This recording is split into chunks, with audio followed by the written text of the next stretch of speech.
Hello guys, welcome to Percy Fiction. So in this video, we will see, what if Naruto was the lost son of Zeus, wielding a Rasengan forged from lightning? If you enjoy these kinds of stories, don't forget to show us some love by hitting the like button and subscribing to the channel. Your support means the world to us. Now, let's start the story. Chapter 1. The Spark of Divinity. The air in Training Ground 44, a place more commonly known as the Forest of Death, was thick enough to chew. It was a humidity born of stagnant water and decaying leaves, a suffocating blanket that clung to the skin and made every breath a conscious effort. Naruto Uzumaki tasted rot and ozone on his tongue as he pressed himself deeper into the hollow of a gnarled, ancient tree. Its bark scratching against his cheek. He held his breath, listening past the cacophony of unseen insects and the drip of condensation from the canopy high above. He was hunting, but he was also being hunted. This was Kakashi's latest, twisted idea of a team-building exercise.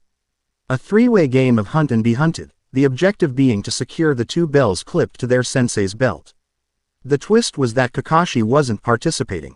He was observing, perched somewhere unseen, while his three students were unleashed upon each other. The last one standing, the one who could outwit and immobilize their teammates, would earn the right to challenge him for the bells. It was a brutal, efficient lesson in predator-prey dynamics, and Naruto was determined not to be the prey. He'd been tracking Sasuke for the better part of an hour, using every trick he'd ever picked up. He moved with a practiced silence that would have shocked his academy instructors, a skill born from years of sneaking past Anbu guards for a midnight prank. He saw the signs Sasuke left: a bent twig, a scuffed patch of moss, the faint, almost imperceptible disturbance in the oppressive air. Sasuke was good, impossibly so. He moved with an aristocratic grace that grated on Naruto's nerves, a silent arrogance that said he belonged in this forest, at the top of the food chain. But Naruto had an advantage Sasuke lacked: unpredictability. He was a creature of instinct and chaotic energy, and in a place like this, that was a weapon. A flicker of movement in the periphery. Not Sasuke. It was Sakura, her pink hair a startling splash of color in the sea of green and brown. She was moving cautiously, her back against a thick cypress, her eyes scanning the opposite direction.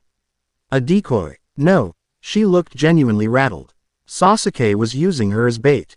Classic. He'd herd his target towards a known variable, a weakness, and spring his trap. Naruto grinned. Two could play at that game. He formed a single-hand seal, channeling his chakra. Shadow clone jutsu. With a soft pop of displaced air, 4 perfect duplicates of himself appeared in the shadows around him. He didn't need to speak. They were him. They understood the plan. 2 peeled off to the left, circling wide to come up behind Sakura's position. The other 2 went right, a more direct, noisier approach designed to draw attention. Naruto himself stayed put, melting back into the hollow of the tree, his senses on high alert. The 2 clones on the right crashed through the underbrush. "Give it up, Sasuke!" one of them yelled, the sound deliberately loud and clumsy. "You can't hide from me forever." Sakura jumped, spinning around, a kunai flashing in her hand. Her eyes widened as she saw the 2 orange figures charging through the foliage. "Naruto, you idiot, be quiet!" From a branch high above her, a shadow detached itself from the leaves. Sasuke dropped like a stone, silent and swift, his knee aimed for the back of Sakura's neck. But just as he was about to make contact, the other 2 Naruto clones burst from the bushes behind her. One tackled her, sending them both rolling safely into a thicket of ferns, while the other launched himself upwards, intercepting Sasuke in midair. The collision was a blur of motion. Kunai sparked against kunai. Sasuke, his eyes a furious red with the single tomo of his Sharingan spinning, twisted out of the clone's grasp.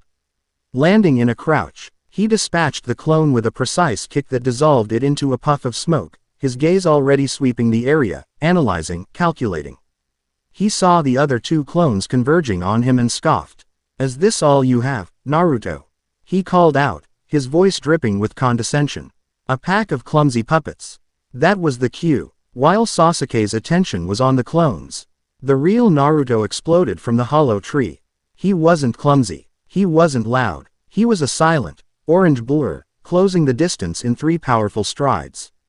Sasuke's Sharingan caught the movement at the last second, his head snapping around, his eyes widening in genuine surprise. It was a rare, satisfying sight. Naruto didn't waste the opening. He drove a hard fist into Sasuke's gut, the impact doubling the Uchiha over with a sharp gasp.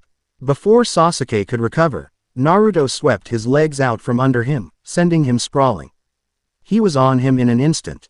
A kunai pressed against his throat. "Looks like the puppet pulled the strings this time," Naruto said, his voice low and steady, a stark contrast to his usual boisterous tone. For a heartbeat, there was only the sound of their ragged breathing. He had won. He'd outthought, outmaneuvered, and overpowered the prodigy. Then Sasuke smirked, a sliver of a smile that was all sharp edges. "You talk too much." A searing pain erupted in Naruto's side. He grunted, his eyes snapping downwards to see a thin, almost invisible wire wrapped around his torso, anchored to a tree behind him. While he'd been focused on the frontal assault, Sasuke had laid a trap. The wire tightened, biting deep, and an electrical current, faint but paralyzing, coursed through him. His muscles locked up, the kunai clattering from his numb fingers. Sasuke used the momentary paralysis to shove him off, flipping to his feet. He moved with blinding speed, a series of hand seals blurring together. Fire style. Fireball jutsu. A massive orb of flame erupted from his lips, incinerating the underbrush and hurtling towards Naruto. Trapped by the wire, he had nowhere to go. He braced himself, crossing his arms in a desperate, futile block. The heat was immense, a physical wave that blistered his skin even before the flames arrived. This was it, a training exercise, and he was going to be cooked alive. Suddenly, a wall of water materialized in front of him, rising from the damp earth itself to meet the fireball with a deafening hiss. Steam billowed everywhere, thick and white, obscuring everything. Through the fog, he saw the silhouette of their sensei, his single visible eye curved into a lazy crescent. Now, Sasuke," Kakashi's voice drifted through the steam, calm and unbothered. "The goal is to immobilize, not incinerate. A bit of an overkill, don't you think?" Sasuke didn't answer, his chest heaving as the adrenaline wore off. Sakura emerged from the ferns, looking shaken. The exercise was over. Kakashi freed Naruto from the wire trap, his touch surprisingly gentle. "You were sloppy, Naruto. Good plan, poor execution. You got fixated on the victory and missed the details." Naruto gritted his teeth, the sting of the criticism far worse than the burn from the wire. "I had him." For a second, Sasuke shot back, his composure restored. A second isn't good enough. The familiar frustration boiled in Naruto's chest. It was always like this. He'd get close, he'd prove he was more than just dead last, and then Sasuke would pull some new, incredible technique out of thin air, and he'd be left in the dust. He was tired of it. He was tired of the condescending looks, tired of Sakura's fawning over Sasuke's genius, tired of having to fight 100 times harder just to be considered half as good. "Let's go again," Naruto said, his voice dangerously quiet. "No clones, no tricks, just you and me." Kakashi raised an eyebrow. "Naruto, the exercise is..." "Please, sensei," Sasuke interrupted, a flicker of genuine interest in his dark eyes. He looked at Naruto, really looked at him, and saw not an annoyance, but a challenge. "Let us." There was a tense silence, broken only by the drip of water from the steam-soaked leaves. Kakashi studied them both, his gaze lingering on the raw determination in Naruto's eyes, the simmering pride in Sasuke's. He sighed, a long, weary sound. 5 minutes. The instant I say stop, you stop. Understood. They both nodded, their attention already locked on each other. They moved to a small clearing, the ground scorched from Sasuke's attack. They stood 20 feet apart, the air crackling with an energy that had nothing to do with ninjutsu. This wasn't a drill anymore. It was personal. "Begin," Kakashi said. They moved at the same time. It wasn't a shinobi's silent rush, it was an all-out charge, a collision of two opposing forces. Their first exchange was a brutal flurry of punches and kicks. Naruto was all raw power and furious energy. His movements unpredictable. Sasuke was precision and grace, each block and strike economical and deadly, his Sharingan tracking every twitch of Naruto's muscles. Naruto feinted a punch and dropped into a sweep, which Sasuke vaulted over, aiming an axe kick at his head on the way down. Naruto rolled away, coming up with a handful of dirt and flinging it into Sasuke's face. A cheap trick, but it worked. It momentarily disrupted the Uchiha's perfect vision. Naruto seized the opening, driving forward with a chakra-enhanced punch. The blow connected with Sasuke's shoulder, sending him staggering back. But Sasuke was already retaliating, his hand snapping out to grab Naruto's wrist, twisting it painfully and using his momentum to throw him. Naruto hit the ground hard, the air knocked out of his lungs. He could feel the raw, searing chakra of the Nine Tails bubbling in his gut, a tempting offer of overwhelming power. He fought it down. This had to be his victory, not the fox's. He pushed himself up just as Sasuke was forming another set of hand seals, faster this time. Chidori. Naruto recognized the hand signs, had seen Kakashi use the technique. He'd also heard the sound it made, the chirping of 1,000 birds, a sound that signaled imminent death. A sphere of crackling blue-white lightning formed in Sasuke's palm, casting the clearing in a stark, pulsating light. It was beautiful and terrifying. He was actually going to use an assassination jutsu. In a spar. The sheer, breathtaking arrogance of it was infuriating. Sasuke, stop. Kakashi's voice was sharp, a command that cut through the air. But Sasuke didn't hear him. Or he didn't care. His eyes were locked on Naruto, a predatory gleam in them. This was it, the ultimate proof of his superiority. He charged. Everything seemed to slow down. Naruto saw the lightning-wreathed hand coming for his heart.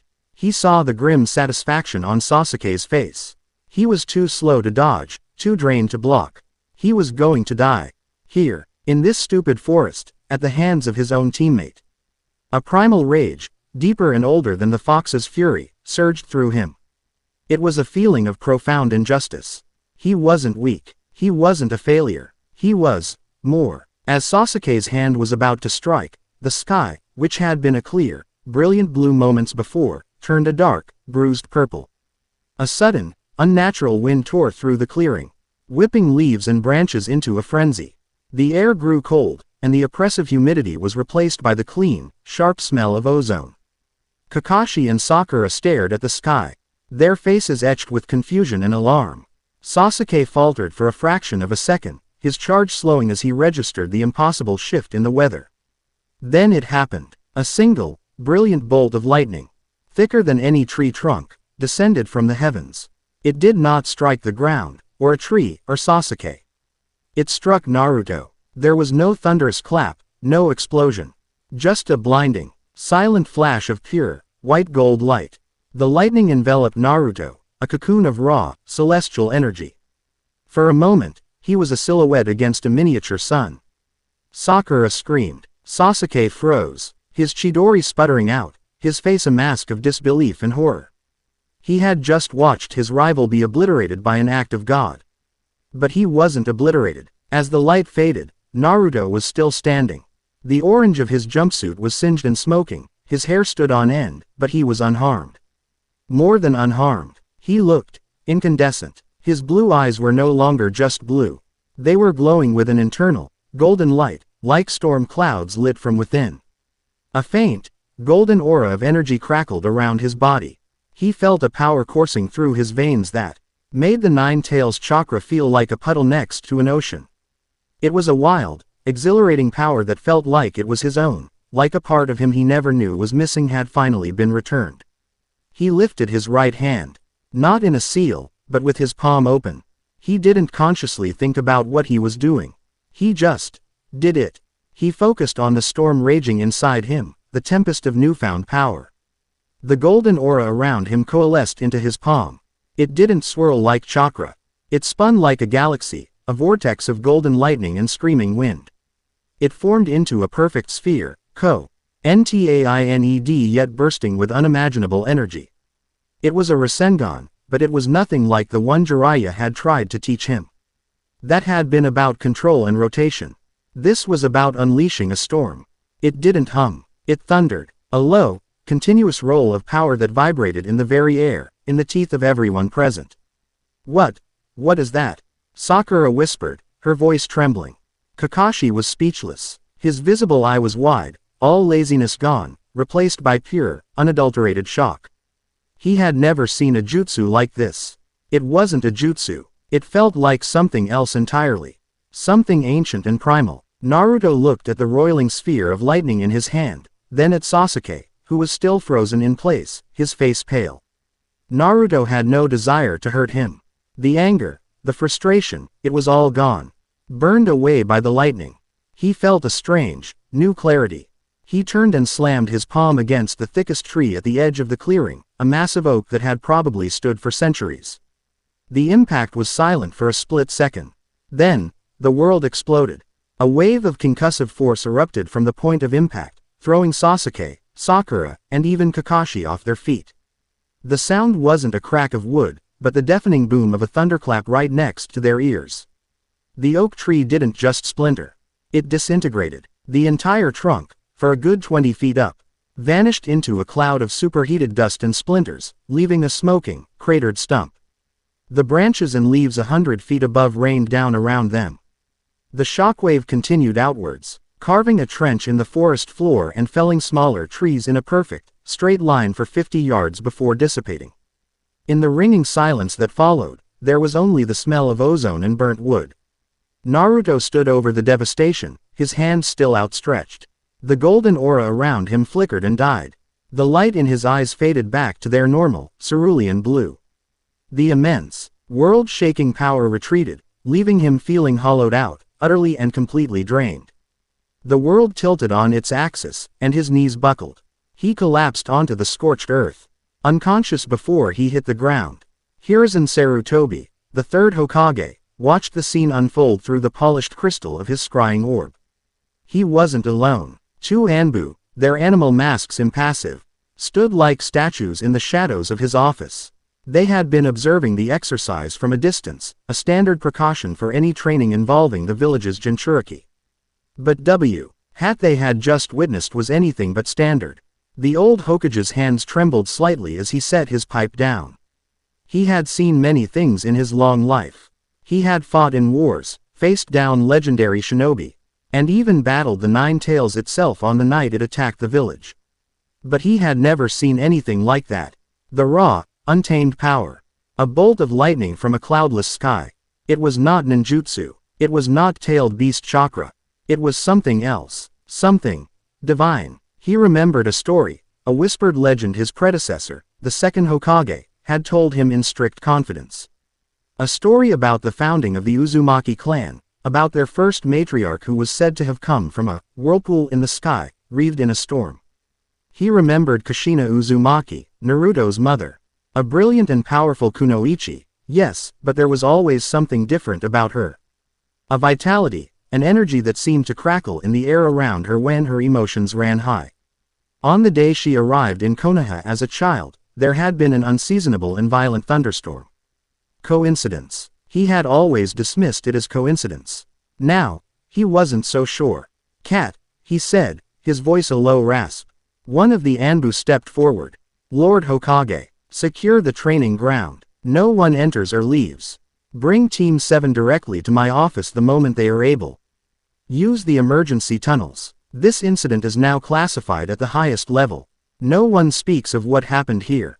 Not to their clans, not to their families, not even to each other. Is that understood?" "Yes, Lord Hokage," the Anbu said, before vanishing in a swirl of leaves. Sarutobi leaned back in his chair, the wood creaking under his weight. He looked old, older than he had felt just an hour ago. He had made a promise to Minato and Kushina to protect their son. He had tried to give him a normal life, or as normal as it could be for a Jinchuriki. But if his suspicions were correct, if what he had just seen was what he feared it was, then a normal life was an impossibility Naruto was never destined to have. The boy was not just the cage for a demon, he might be something far more powerful, and far more dangerous. And that kind of power did not go unnoticed. Miles away, in a subterranean lair lit by the eerie green glow of failed experiments in specimen jars, Orochimaru watched the same scene. Play out on a shimmering pool of water. Kabuto stood beside him, pushing his glasses up his nose, his expression a mixture of clinical curiosity and unease. "The energy signature is Unlike anything I've ever recorded, Kabuto said. His voice barely a whisper. It dwarfs the Jinchuriki's normal chakra output, and its properties are completely alien. It's not of this world. Orochimaru's lips curled into a slow, serpentine smile. His golden eyes, with their slitted pupils, were fixed on the image of the unconscious Naruto. He had been spying on the Uchiha boy, his prize, his next vessel. His attention had been completely and utterly stolen.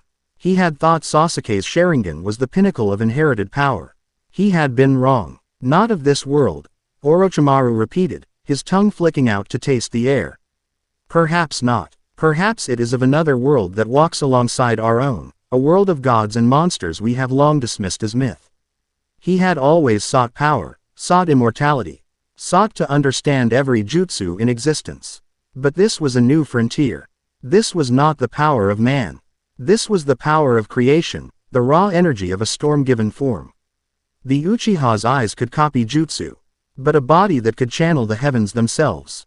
That was true immortality. That was true divinity. The Uchiha boy is a fine vessel, Orochimaru mused, his voice filled with a new, feverish excitement. But the Uzumaki boy, he is not a vessel. He is a key to unlocking a power greater than any shinobi has ever dreamed of. His obsession with Sasuke Uchiha had not faded, but it was now overshadowed by a far greater, more profound hunger. He had to have that power. He had to understand it, to possess it, to make it his own. The invasion of Konoha, his grand plan to destroy his old home and claim his prize, was still on schedule. But the prize had just changed. Naruto awoke to the sterile white ceiling of Konoha's hospital. His body ached, a deep, bone-weary exhaustion that felt like he'd been run over by a herd of summons. He sat up, his head swimming. Kakashi was slumped in a chair in the corner, his head tilted back, his Ika book lying open on his chest. Asleep. Naruto looked at his hands. They looked the same, just his own, calloused palms. He tried to remember what happened. The fight with Sasuke, the Chidori, the sky turning dark, the lightning. He remembered the feeling of the lightning, not as pain, but as a homecoming. A surge of power so immense it had felt like he was drowning in it, yet it was as natural as breathing. And the sphere in his hand, the storm. He focused, trying to recall the feeling. He held out his palm and concentrated, pushing his chakra forward. A small, familiar blue swirl of energy appeared, sputtering and unstable. His normal, pathetic attempt at a Rasengan. It wasn't the same. The power wasn't there. Had he dreamed it? Then he felt a faint tingle in his fingertips, like static electricity. A tiny, golden spark, no bigger than a firefly, danced on his index finger for a second before vanishing. It was real. The door to his room creaked open. Naruto looked up, expecting a nurse, but it was Hinata Hyuga. She stood in the doorway, clutching a small, porcelain vase with a single, white flower in it. She flinched when she saw him looking at her, her face turning a deep crimson. Naruto-kun, she stammered, her eyes fixed on the floor. I heard you were in the hospital. I wanted to see if you were all right. Ordinarily, Naruto might have been confused or even a little annoyed by her shyness. But today, he just felt tired. He gave her a small smile. Hey, Hinata, yeah, I'm okay. Just a little worn out from training. She shuffled into the room, placing the vase carefully on his bedside table. She wouldn't look at him, her fingers twisting together nervously. There was an awkward silence. That was, what you did in the forest, she began, her voice barely audible. Naruto's stomach tightened. So she knew. How? It was on the news, she clarified, as if reading his mind. A freak lightning strike in Training Ground 44. They called it a unique meteorological event. She finally dared to look up, her pale lavender eyes meeting his. There was no fear in them. No suspicion. Only a deep, unwavering sincerity. They are wrong. That wasn't the weather. That was you. I saw it. I saw the light. She must have been nearby, training with her own team. Naruto didn't know what to say. He braced himself for the accusations, for her to call him a monster, just like everyone else always did. But she just gave him a small, hesitant smile. It was beautiful, she said softly. Like the sun. Before he could process her words, she bowed her head quickly. I'm glad you are all right," she squeaked, and then turned and practically fled the room. Naruto stared at the door she'd disappeared through, then at the single white flower on his nightstand. Like the sun, no one had ever said anything like that to him. They saw a demon, a failure, a loudmouthed prankster. But she had seen the lightning, the raw, terrifying power that had disintegrated a centuries-old tree. And called it beautiful. A strange warmth spread through his chest, a feeling completely separate from the residual energy of the storm. For the first time all day, he felt a sense of peace. The power was terrifying. It was confusing. It was a secret that could get him killed or turned into an experiment. But maybe, just maybe, it wasn't a curse. He lay back down, his eyes on the ceiling.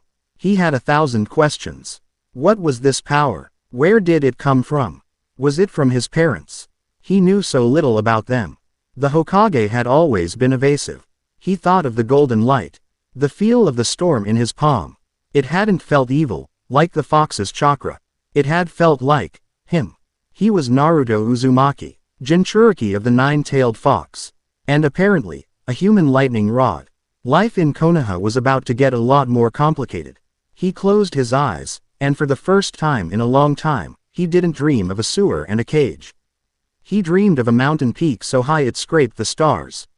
With a throne of gold that waited for its master to return, and the rumble of distant, familiar thunder. Chapter 1 End. Chapter 2. A storm on the horizon. The Hokage's office felt smaller than usual. The air thick with unspoken questions. Sunlight streamed through the large window behind the third Hokage's desk, illuminating motes of dust that danced in the heavy silence. Team 7 stood before him. A fractured unit held together by a shared, bewildering experience. Naruto stood ramrod straight, his hands clenched into fists at his sides, his gaze fixed on a point just past the old man's ear. Sasuke was a coiled spring of resentment, his arms crossed, his dark eyes narrowed in suspicion. Sakura stood between them, wringing her hands, her expression a mixture of fear and confusion. Her gaze flicking between her two teammates as if she expected one of them to spontaneously combust. Kakashi stood slightly apart, his posture relaxed, but his single visible eye was sharp, missing nothing. Hiruzen Sarutobi removed the pipe from his mouth, tapping the spent ash into a ceramic tray. The soft clinking sound was unnaturally loud in the quiet room. He looked at them, his gaze lingering for a moment on each of his young shinobi before finally settling on Naruto.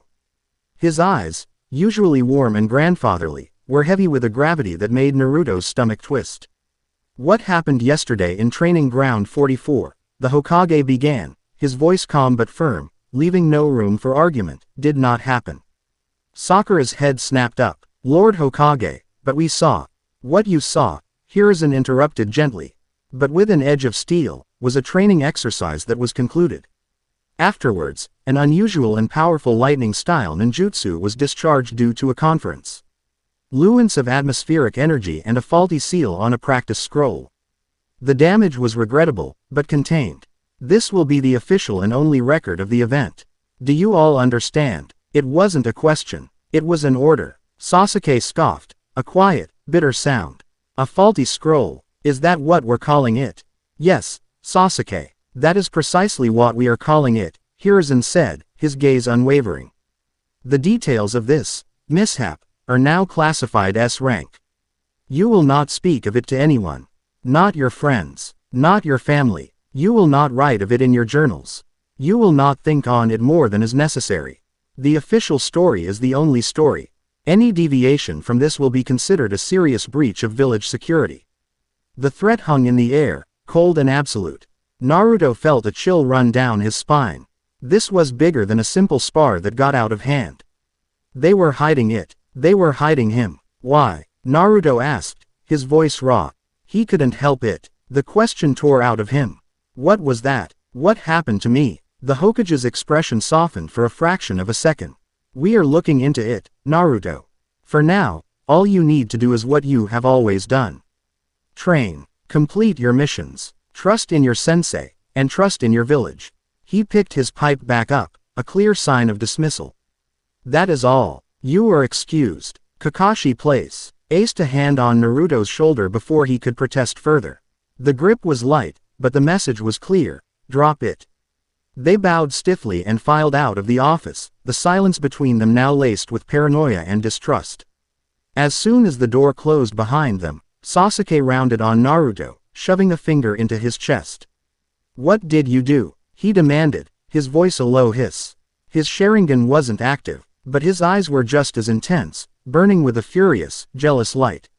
"What trick was that? Some secret jutsu the Hokage taught you?" "I don't know what you're talking about," Naruto shot back, slapping his hand away. "I didn't do anything. It just happened." "Things like that don't just happen," Sasuke snarled.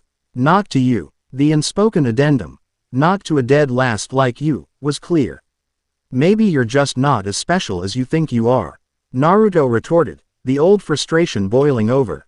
"Maybe there are things your precious Sharingan can't see." "Both of you, stop it," Sakura cried, stepping between them. She looked at Naruto, and for the first time, he saw genuine fear in her eyes. She wasn't looking at him. She was looking at the memory of the disintegrated tree. At the impossible power he had unleashed. She took an unconscious step back, closer to Sasuke. It was a small movement, but it felt like a physical blow. "Enough," Kakashi's voice cut through the tension, devoid of its usual lazy drawl. "The Hokage gave you an order. That means the conversation is over. We have a mission. Meet at the main gate in 1 hour. Pack for 2 weeks. Don't be late." He didn't wait for a response. Simply turning and walking away, his hands in his pockets as if the whole world wasn't tilting on its axis. The three of them were left in the hallway, the gap between them wider than ever. Sasuke shot Naruto one last look of pure contempt and stalked off. Sakura hesitated, opened her mouth as if to say something, then closed it, turned, and hurried after Sasuke. Naruto was left alone, the silence of the corridor pressing in on him. "Trust in your village." The words tasted like ash in his mouth. The village had never trusted him. Why should he start now? An hour later, Naruto stood at the gate, a pack slung over his shoulder. He saw the client first. A grizzled, older man with a towel wrapped around his head, thick glasses, and a bottle of sake clutched in his hand. He was reeking of cheap booze and radiating an aura of belligerent self-pity. This was Tazuna, the master bridge builder they were supposed to escort. "This is what they send to protect me," Tazuna slurred, looking Naruto up and down with disdain. "A snot-nosed brat in a hideous orange jumpsuit. I'm going to die." Naruto's eye twitched. Before he could fire back a retort, Kakashi, Sakura, and Sasuke arrived. Tazuna's commentary didn't improve. He called Sakura a shrew in the making and dismissed Sasuke as a pompous brat who looked like he'd cry if he chipped a nail. "All right, team," Kakashi said cheerfully, ignoring their client's drunken tirade. "Let's get this C rank on the road. To the land of waves we go." The journey started in a tense silence. Naruto walked at the back of the formation, deliberately putting distance between himself and his teammates. He could feel Sasuke's eyes on him, feel the weight of his suspicion. He could feel Sakura's fear. It was like a wall of ice between them. He felt that familiar, bitter sting of isolation, a feeling he thought he'd started to escape. Now it was back, worse than ever, because it was coming from the people who were supposed to be his comrades. He watched the sun dapple through the leaves of the trees that lined the road. He felt the faint, almost imperceptible thrum of static in the air, a hum that had been the edge of his senses ever since the incident. It was like he could feel the energy of the world around him, the life in the trees, the moisture in the air. He tried to reach for that feeling, that power he'd felt in the forest. But it was like trying to catch smoke. It was there and not there, a phantom limb he didn't know how to command. Their first sign of trouble was a puddle on the road. It was a clear, sunny day, and there hadn't been rain for a week. Kakashi walked right past it, but Naruto saw the minute flicker of his eye, the slight tensing of his shoulders. He was aware. He was testing them. Naruto's hand drifted towards his kunai pouch. He opened his mouth to warn the others, but Sasuke shot him a glare that clearly said, "Don't you dare." He thought Naruto was being paranoid, seeing threats where there were none. Two figures erupted from the puddle, a blur of motion and steel. Chains tipped with wicked claws shot out, wrapping around Kakashi in an instant. "One down," one of the attackers hissed. With a brutal yank, They pulled the chains taut. Kakashi's body was ripped apart, spraying blood everywhere. Sakura screamed, a raw, terrified sound. Tizuna froze, his eyes wide with horror. Naruto's heart hammered against his ribs. Kakashi. He couldn't be. The two enemy ninja, both wearing the forehead protector of the hidden mist, ignored the horrified genin and charged towards Tizuna. Now, it's your turn. But Sasuke was already moving. He was a prodigy for a reason. Fear was a luxury he couldn't afford. He threw a shuriken that pinned their chain to a tree, then followed up with a volley of kunai, forcing them to separate. He engaged one, his movements fluid and precise, a testament to his Uchiha lineage. The other one lunged for Naruto. Naruto, still, reeling from the shock of seeing his sensei killed, reacted purely on instinct. He ducked under a swipe of the clawed gauntlet, feeling the wind of it ruffle his hair. The enemy ninja was fast, but Naruto was faster. He dropped to the ground, sweeping the man's legs out from under him. As the mist nin fell, Naruto brought a chakra-loaded fist down on his chest. There was a crack of bone, and the man went limp. "Don't just stand there gawking," Sasuke yelled as he kicked his own opponent away. Suddenly, Kakashi was there, appearing as if from nowhere. He held the two now conscious and wound mist ninja by the scruff of their necks, a bored look in his eye. The body they had torn apart was now just a pile of splintered wood. A substitution jutsu. "Sorry I didn't step in sooner," Kakashi said, his voice maddeningly casual. "I wanted to see how you'd handle it." "You froze, Naruto. A shinobi who freezes is a dead shinobi." The criticism stung, but he was right. He had frozen. But Sasuke hadn't. He had reacted perfectly. The gap between them felt vast and unbridgeable. Kakashi turned his attention to Tizuna, his eye losing all its laziness. "These are chunin from the village hidden in the mist. A simple escort mission, AC rank, shouldn't attract ninja of this caliber. You have some explaining to do." Tizuna flinched, his drunken bravado evaporating. He confessed everything. He wasn't just a bridge builder. He was the key to breaking the stranglehold a shipping magnate named Gato had on the land of waves. Gato had hired ninja to stop him. This wasn't a C rank mission. It was, at minimum, an A- rank. Far beyond their current capabilities. "We should return to the village," Sakura said, her voice trembling. "This is too dangerous for us." Kakashi looked at his students. He looked at Tizuna's desperate face. Then he looked at Naruto, who was staring at his own hands, a silent storm brewing in his eyes. "We'll continue the mission," Kakashi said. Sasuke smirked, a flicker of excitement in his eyes. This was the challenge he'd been waiting for. Sakura looked like she was going to be sick. Naruto just nodded, a grim determination setting on his face. He had failed his first test. He wouldn't fail the next one. The fog came without warning. One moment they were on a boat, crossing the channel to the land of waves, the next they were enveloped in a thick, height mist that muffled all sound and reduced visibility to a few feet. It was unnatural, heavy with the scent of blood and the oppressive weight of killer intent. Naruto felt that static hum again, stronger this time, crackling in the moisture-laden air.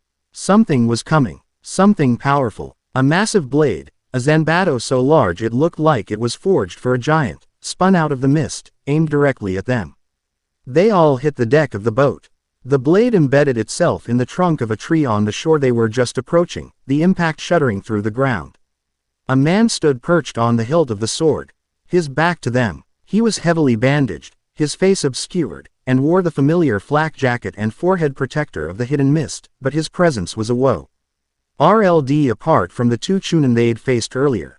This was a predator. "Zabuza Momochi," Kakashi said, his voice low and serious as he stepped onto the shore. "Demon of the hidden mist." He slowly raised his hand to his own forehead protector, revealing what lay beneath. A scar ran vertically over his eye, and in the socket was not a normal eye, but a blazing red one. "The Sharingan." Sasuke's breath hitched. "Kakashi of the Sharingan." Zabuza's voice was a gravelly rasp. "I see I get to fight a legend." He turned, his eyes burning with a cold fire. "But you'll have to hand over the old man. You'll have to go through me first," Kakashi replied, settling into a fighting stance. "You three, protect the bridge builder. Stay out of the fight. This is on a whole other level." Naruto, Sasuke, and Sakura formed a protective circle around Tazuna, kunai in hand. The tension was suffocating. This wasn't a training exercise. The killer intent rolling off Zabuza was a physical force, pressing down on them, making it hard to breathe.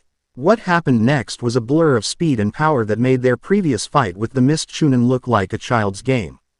Kakashi and Zabuza were everywhere at once. A clash of steel and jutsu that churned the water and tore up the earth. Water clones, substitution jutsu, taijutsu, it was a battle of true masters. For a moment, it seemed Kakashi had the upper hand. He trapped Zabuza, ready to deliver a finishing blow. But it was a trick. A water clone. The real Zabuza appeared behind Kakashi, his speed inhuman. Water prison jutsu. A sphere of incredibly dense water formed around Kakashi, trapping him. It was a perfect prison. He couldn't move, and he couldn't mold chakra. Zabuza held the prison in place with one hand, a cruel smirk on his face. "You're finished, Kakashi," Zabuza said, a water clone forming beside him. Now, for the brats and the old man. They were alone. Their sensei, their safety net, was defeated, forced to watch. H as a legendary killer advanced on them. "Listen to me," Kakashi said, his voice strained from within the prison. "Take the bridge builder and run. You're no match for him." "This was my mistake. Run." Naruto's mind reeled. They were supposed to run, to leave their teacher to die. The Zabuza clone flickered, appearing in front of them. Sasuke, ever the proud Uchiha, charged forward, unleashing a volley of fireballs. Zabuza deflected them with a casual wave of his hand, sending Sasuke flying back with a single, brutal kick that left him gasping for air on the ground. Sakura stood frozen, a.s. healed of fear locking her in place as she protected Tazuna. It was all up to him. Naruto looked at Kakashi, trapped and helpless. He looked at Sasuke, injured and struggling to stand.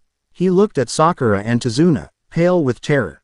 The same primal rage he'd felt in the forest began to bubble up inside him, hot and fierce. The injustice of it all. A promise had been made. They were supposed to protect this man. A shinobi never goes back on his word. That was his ninja way. The static in the air intensified, drawn to the storm brewing inside him. "You know," Zabuza's clone mused, walking slowly towards him. "That headband you wear, it doesn't make you a shinobi. A real shinobi is one who has danced with death so many times they no longer feel a thing." He vanished, appearing right in front of Naruto, his face inches away. "You're just a child playing dress up." Zabuza's clone brought its foot up for a devastating kick. Naruto was too slow to dodge. Time seemed to warp, the kick moving with agonizing slowness. He was going to fail. Again. He was going to get his whole team killed. No, the thought wasn't a defiance. It was a command issued to the world itself. The sky above the unnatural mist didn't darken this time. Instead, a single, piercing ray of golden sunlight broke through the oppressive white, illuminating Naruto in a perfect column of light. The air didn't just crackle with static. It began to hum, a low, powerful thrumming sound that vibrated deep in the chest. Zabuza's clone faltered, its kick slowing, its eyes widening in confusion at the sudden change. Naruto's eyes flew open, and they were no longer just blue. They were the color of a summer sky just before a thunderstorm, lit from within by golden fire. The whisker marks on his cheeks seemed to darken, to sharpen. He didn't move. He didn't have to. The energy, that vast, oceanic power, exploded from him. It wasn't a chakra flare. It was a wave of pure, kinetic force, a concussive blast of golden light and wind that hit Zabuza's water clone and didn't just disperse it, but vaporized it on contact.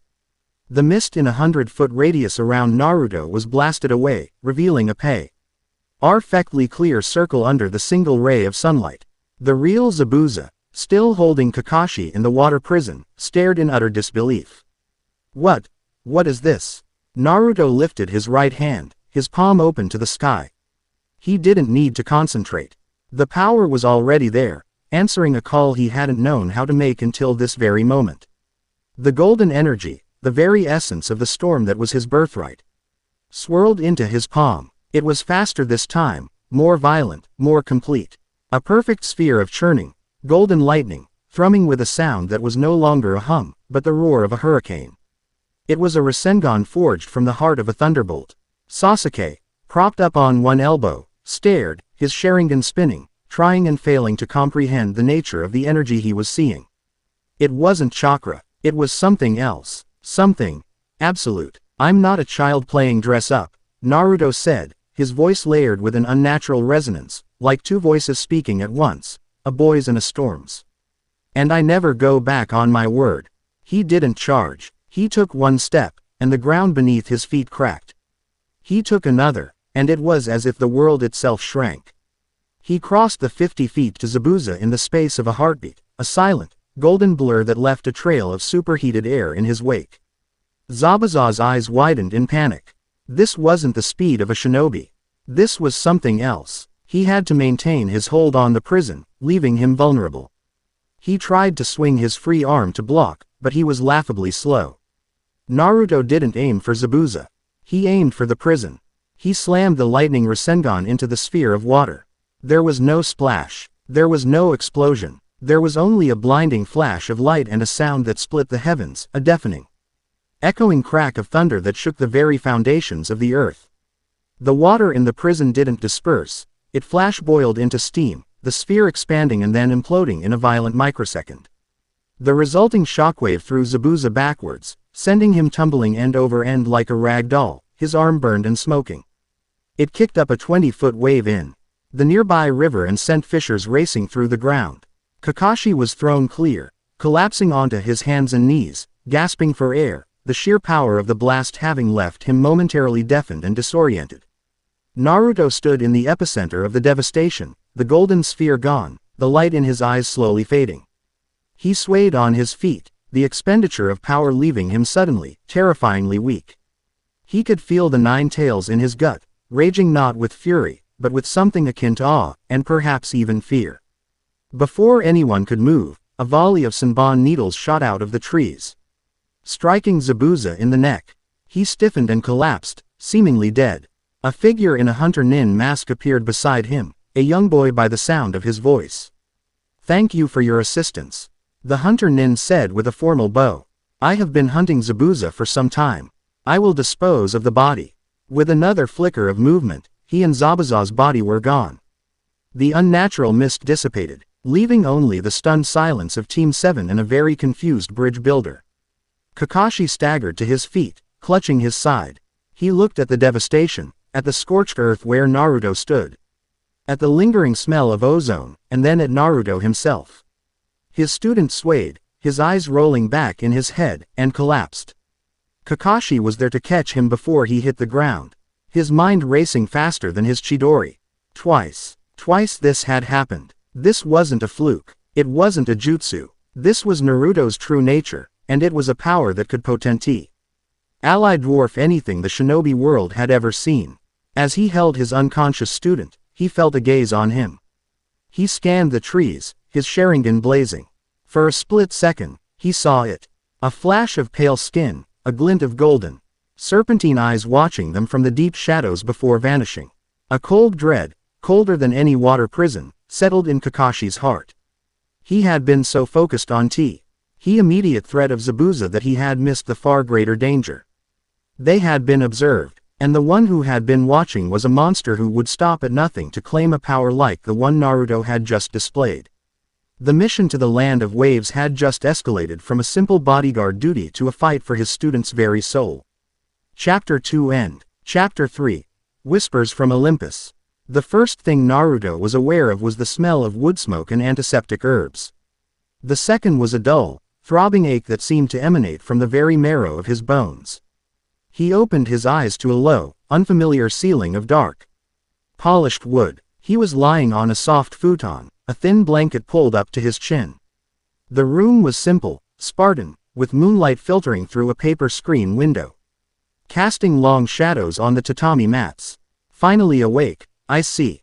Naruto turned his head, the movement feeling sluggish and heavy. Kakashi was sitting on a stool in the corner of the room, his mask on, but his posture radiating an exhaustion that his usual slouch couldn't hide. His single visible eye had dark circles under it, and his flak jacket was slung over the back of the stool, a rare sight. He looked weary. Sensei. Naruto's voice was a dry croak. What? Where are we?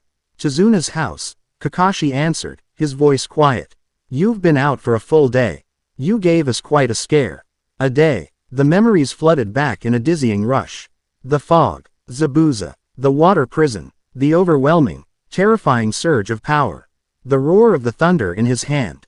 He pushed himself up into a sitting position. His muscles protesting. The others, Sasuke, Sakura, they're fine. A few scrapes and bruises. Sasuke's pride is the most significant casualty. Kakashi paused, his gaze intense. We need to talk, Naruto. About what happened. Naruto looked down at his hands, half expecting to see them glowing. They were just his hands. I don't know what happened, he said honestly, frustration creeping into his voice. It's the second time. It just takes over. I can't control it. I know. Kakashi leaned forward, his elbows on his knees. The lazy teacher was gone, replaced by the serious, focused shinobi he rarely let them see. When I was caught in that prison, I thought we were finished. What you did, that was no jutsu I've ever seen. The energy you released, it wasn't chakra. Not in any form I can recognize. So what was it? Naruto pleaded, looking for an answer his sensei didn't have. Kakashi was silent for a long moment, studying his student. I don't know, he admitted. The words seeming to cost him something. But I know this. A power like that attracts attention. Dangerous attention. He thought of the serpentine eyes he'd seen in the forest, a detail he was keeping to himself for now. The Hokage's orders were clear. The official story is that it was a freak accident. But you and I know better. Whatever this is, it's a part of you. We will figure it out. And I will help you learn to control it. But for now, it has to be our secret. A secret you're willing to die to protect. Understand? Naruto looked into his sensei's eye and saw an unwavering resolve he'd never seen before. It wasn't just a teacher's concern, it was a promise. A vow. For the first time, he felt like he wasn't completely alone in this. He nodded, the movement sharp and decisive. I understand. Good, Kakashi said, his posture relaxing slightly. Now get some more rest. Zabuza is still alive. That hunter Nin was his accomplice. The Senbon needles he used induce a state of temporary, death-like paralysis. He'll be back, and we need to be ready. Kakashi stood and left the room, leaving Naruto alone with the moonlight and 1,000 new questions. He had a secret power he couldn't control. A legendary killer was coming back to finish the job, and the only person who knew the truth was his perpetually late and enigmatic sensei. He should have been terrified. Instead, he felt a strange sense of calm. A purpose. He wasn't just the outcast anymore. He was the one who could protect his team when no one else could. High above the mortal realm, in a place of impossible architecture forged from gleaming clouds and starlight, the air itself hummed with power. This was Olympus, home of the gods, a realm where myths were born and destinies were woven.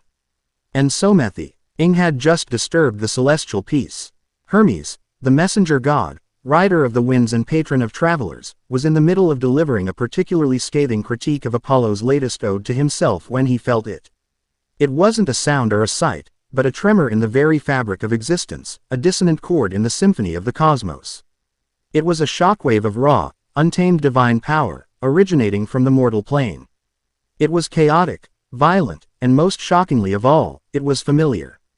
It tasted of ozone and high altitudes. It tasted like his father. Do forgive me, cousin, Hermes said, cutting Apollo off mid-stanza with a charming, unapologetic grin. Something's come up. A cosmic disturbance in the shipping lanes, you might say. Terribly sorry, the poem was just getting to the good part. He didn't wait for Apollo's indignant sputtering, kicking off from the polished marble floor and becoming a blur of golden light.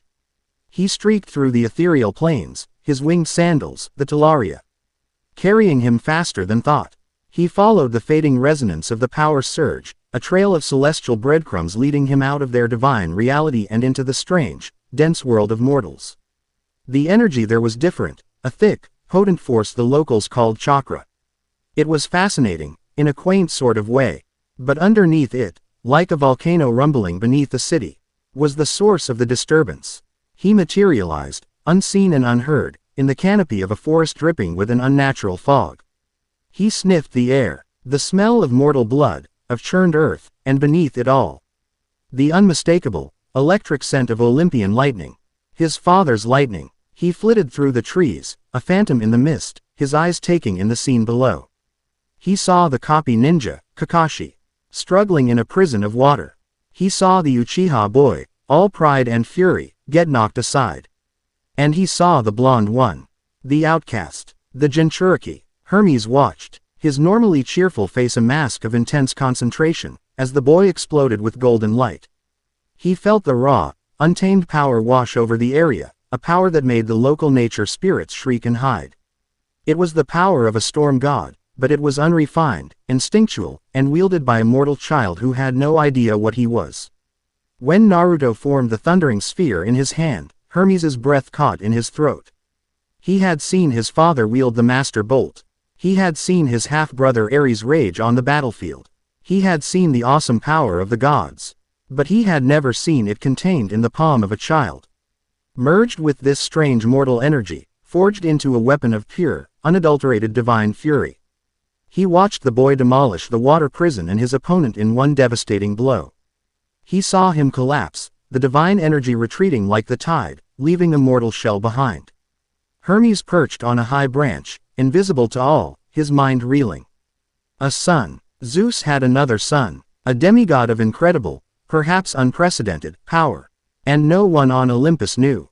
His father had broken his oath, the one made by the Big Three after their last disastrous world war, to sire no more demigod children. This was not just a family scandal, this was a political bombshell that could ignite a new war between the gods. Hera would be incandescent with rage. Poseidon and Hades would see it as a power play. And then there was the prophecy.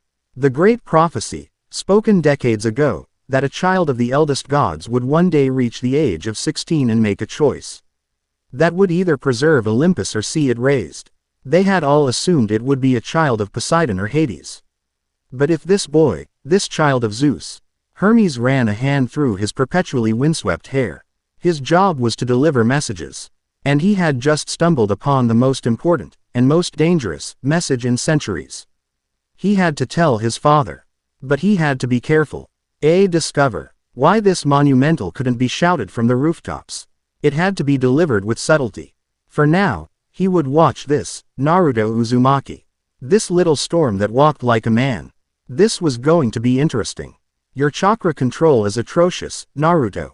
Kakashi's voice was matter of fact as Naruto, for the 5th time, was violently repelled from the trunk of a massive tree, landing in a heap on the ground. They were deep in the woods near Tezuna's home. After a day of recovery, Kakashi had deemed them fit for training. The goal? Climb a tree without using their hands. A fundamental exercise in chakra control. I don't get it, Naruto yelled in frustration, picking leaves out of his hair. I can make 1,000 clones, I can summon a giant toad, but I can't stick to a stupid tree. Summoning and clones require massive amounts of chakra, which you have in spades, Kakashi explained patiently. This requires precise, delicate control. You're using too much power, blasting yourself off the bark instead of adhering to it. Meanwhile, Sakura was already halfway up her tree, moving with a calm, focused grace. Her inherent talent for control, often overlooked in favor of Naruto's stamina and Sasuke's power, was now on full display. Sasuke, after a few initial failed attempts, was finding his footing, his competitive nature driving him to master the technique through sheer force of will. He shot a glance at Naruto, a smirk playing on his lips. It was a relief for him to see Naruto struggle with something so basic, a return to the natural order of things. The humiliation gnawed at Naruto. He had this colossal, world-shaking power slumbering inside him, yet he was being bested by a simple academy exercise. He looked at his teammates, effortlessly scaling their trees. And the feeling of isolation crept back in. He was different. His power was different. Maybe he just wasn't cut out for this subtle, precise stuff. He took a deep breath, ignoring Sasuke's taunting look. He remembered Kakashi's words. Control it. He closed his eyes, molding the chakra to his feet. He didn't picture a raging river this time. He pictured a gentle stream, a quiet trickle of energy. He took a running start and placed his foot on the tree. He stuck. He took another step, and another. He was 5 feet up. 10 feet. He was doing it. He grinned, a triumphant, idiot grin, and in that moment of self-congratulation, his concentration broke. The chakra flared, and he was sent flying again. As he lay on the ground, groaning, he heard a small, hesitant voice. You shouldn't give up. He looked over to see Inari, Chizuna's young grandson, standing at the edge of the clearing, his arms crossed, a familiar, cynical scowl on his face. It's pointless, Inari said, his voice flat and devoid of emotion. You can't beat Gato's men. No matter how hard you train. The strong always win, and the weak always die. There are no such things as heroes. The words, coming from a child, were jarring. Naruto sat up, his own frustrations forgotten. He saw in Inari's eyes the same hopelessness he'd seen in the mirror for years. The look of someone who had been beaten down by the world. So many times they'd stopped trying to get up. You're wrong, Naruto said, his voice quiet but firm. He climbed to his feet, brushing the dirt from his jumpsuit. You think a hero is someone who's never scared, or someone who never loses. That's not it at all. He walked over to the tree that had bested him so many times, placing a hand on its rough bark. Being a hero means that even when you're terrified, even when you know the odds are against you, even when you fall flat on your face over and over again, you get back up. You keep fighting, not because you're guaranteed to win, but because there are people worth protecting. He looked back at Inari, his blue eyes blazing with a conviction that had nothing to do with divine power and everything to do with his own unbreakable spirit. Your grandfather is trying to be a hero for your people. My teammates and I are here to be heroes for him. It's not pointless. Crying and giving up. That's what's pointless. Without another word, he turned back to the tree. He channeled his chakra, calm and steady this time, and began to walk.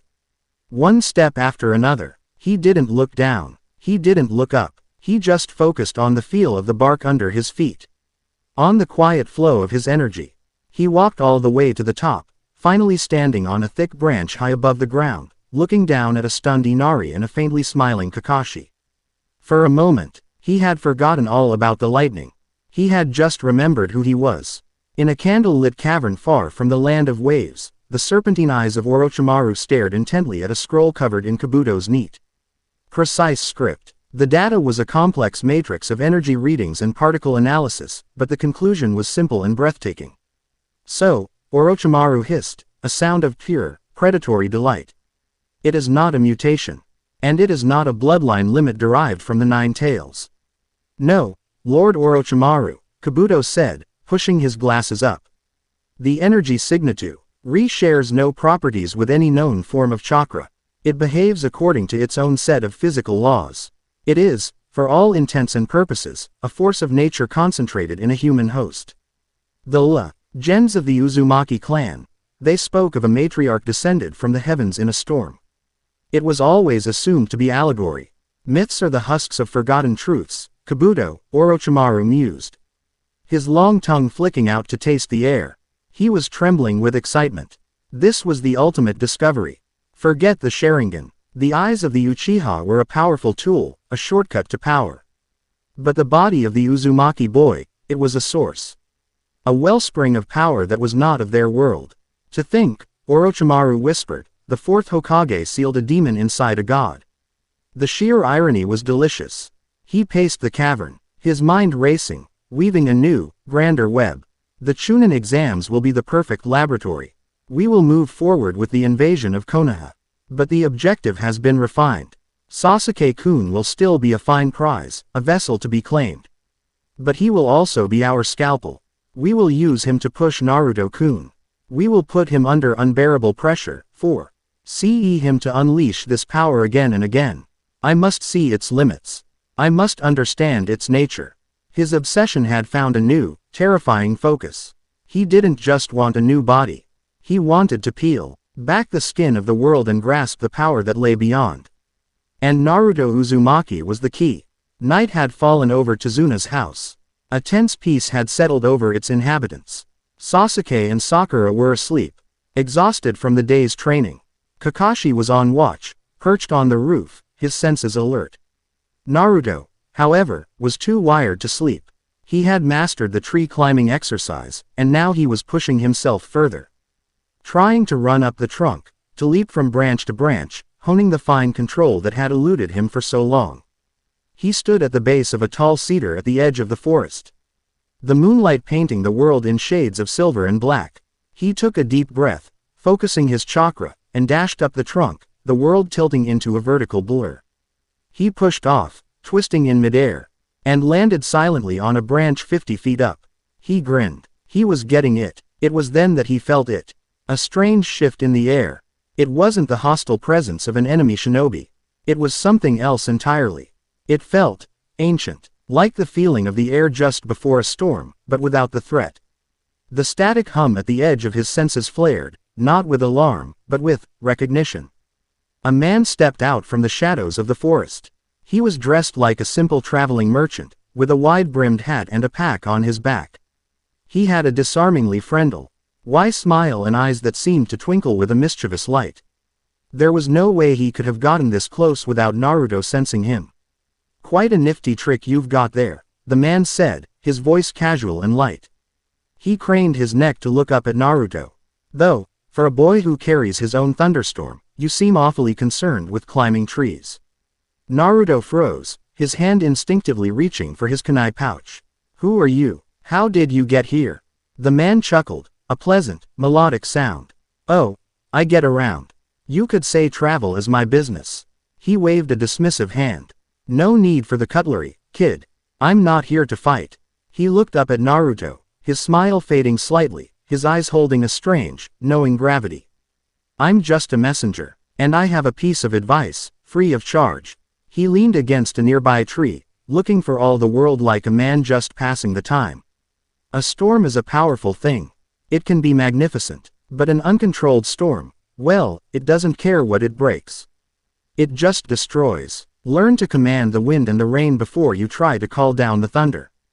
Naruto stared down at him, his mind struggling to make sense of the man's words. Carries his own thunderstorm, he knew. This strange merchant somehow knew his secret. "What are you talking about?" Naruto demanded, his voice tight. The merchant just smiled again, that infuriatingly charming smile. "You'll figure it out. You're a clever kid." He tipped his hat, just a little heads up from one traveler to another. "The road you're on is about to get a lot steeper. Try not to trip." And then, in a way Naruto's senses couldn't track, he was gone. He didn't run. He didn't use a jutsu. He simply wasn't there anymore. One moment he was leaning against the tree, the next, there was only empty space and the lingering scent of ozone and distant, open skies.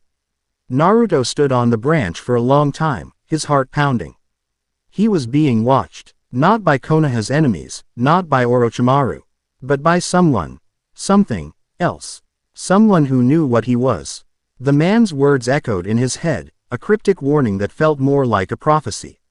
The world was bigger and stranger than he had ever imagined, and he was standing right in the middle of it. The thunder was coming, and he had no idea how to stop it. Chapter 3 End. Chapter 4. The Serpent's Strike and the Eagle's Gaze. Mist clung to the half-finished bridge, a shroud of gray that muffled sound and chilled the bone. It was a tomb-like silence, a stark contrast to the frantic energy of their training. A week had passed since Zabuza's apparent death, a week of relentless preparation. Naruto could now run up trees as easily as he could walk on flat ground, and his chakra control had improved tenfold. But as he stood beside Sasuke, kunai in hand, facing Zabuza Momochi and the masked hunter Nin, he knew it wasn't enough. Zabuza was healed, a hungry, predatory light in his eyes. The hunter Nin stood beside him, a silent, graceful figure. "So, the little brats are still playing shinobi," Zabuza rasped, his voice a gravelly promise of violence. "I knew it," Kakashi said, his voice grim. "That mask, I had a feeling. You're Haku." The masked ninja reached up and removed the porcelain facade. The face beneath was that of a boy, no older than them, with delicate, almost feminine features and large, dark eyes that held a profound, unshakable sadness. It was the hunter Nin, who had taken Zabuza's body. "I see your Sharingan is as perceptive as they say," Haku said, his voice soft, a stark contrast to the killer intent rolling off him. Naruto's stomach clenched. This was their accomplice, the one Kakashi had warned them about. He was just a kid. A kid who looked like he'd rather be anywhere else but here. So, you got a problem with my face? Sasuke taunted, stepping forward. He was itching for a real fight, a chance to prove that whatever freakish power Naruto possessed was no match for true Uchiha genius. Don't worry, I'll be happy to rearrange it for you. The battle began not with a clash, but with a sudden, bone-deep chill. Haku flew through a series of one-handed seals, and the very air seemed to freeze. Shimmering, crystalline mirrors of ice rose from the surface of the bridge, forming a dome around Sasuke, trapping him inside. Secret Jutsu. Crystal ice mirrors. Haku stepped into one of the mirrors, his reflection appearing in all of them simultaneously. Now, his voice echoed from every direction, "Let us begin." The next few minutes were a nightmare of speed and precision. Sasuke, trapped within the dome, was helpless. Haku flitted from mirror to mirror, a phantom of impossible speed, peppering Sasuke with a relentless barrage of Senbon needles. Sasuke's Sharingan, for all its power, couldn't keep up. He was being systematically taken apart, bleeding from a dozen small wounds. "Sasuke!" Naruto yelled, charging forward. But Zabuza was there to intercept him, his massive executioner's blade swinging in a deadly arc. Kakashi met his strike, the clang of steel ringing out over the water. They were locked in their own deadly dance, leaving Naruto and Sakura to watch as their teammate was being destroyed. "I have to do something," Naruto shouted, forming the seal for his shadow clone jutsu. He had to break through, to shatter those mirrors. He charged towards the dome, only to be thrown back by an invisible wall of cold. Inside the dome, Sasuke was on his last legs, his body riddled with needles, his movements becoming sluggish. Haku appeared before him, no longer in the mirrors, a final, lethal needle held between his fingers. "It is over," Haku said, his voice soft with something that might have been regret. "Sasuke!" Naruto roared. He saw Haku's hand move. He saw Sasuke's eyes widen, not in fear, but in a final, defiant glare. Time seemed to slow to a crawl. He was too far, too slow. He wasn't. A flash of orange. Naruto appeared inside the dome, his body shielding Sasuke's, his arms thrown wide. He had thrown his own body in the path of the attack. The Senbon needles, dozens of them, meant for Sasuke, slammed into him. They pierced his back, his shoulders, his arms. The pain was a white-hot explosion, but it was nothing compared to the shock on Sasuke's face. "Naruto, you idiot!" Sasuke gasped, collapsing to his knees.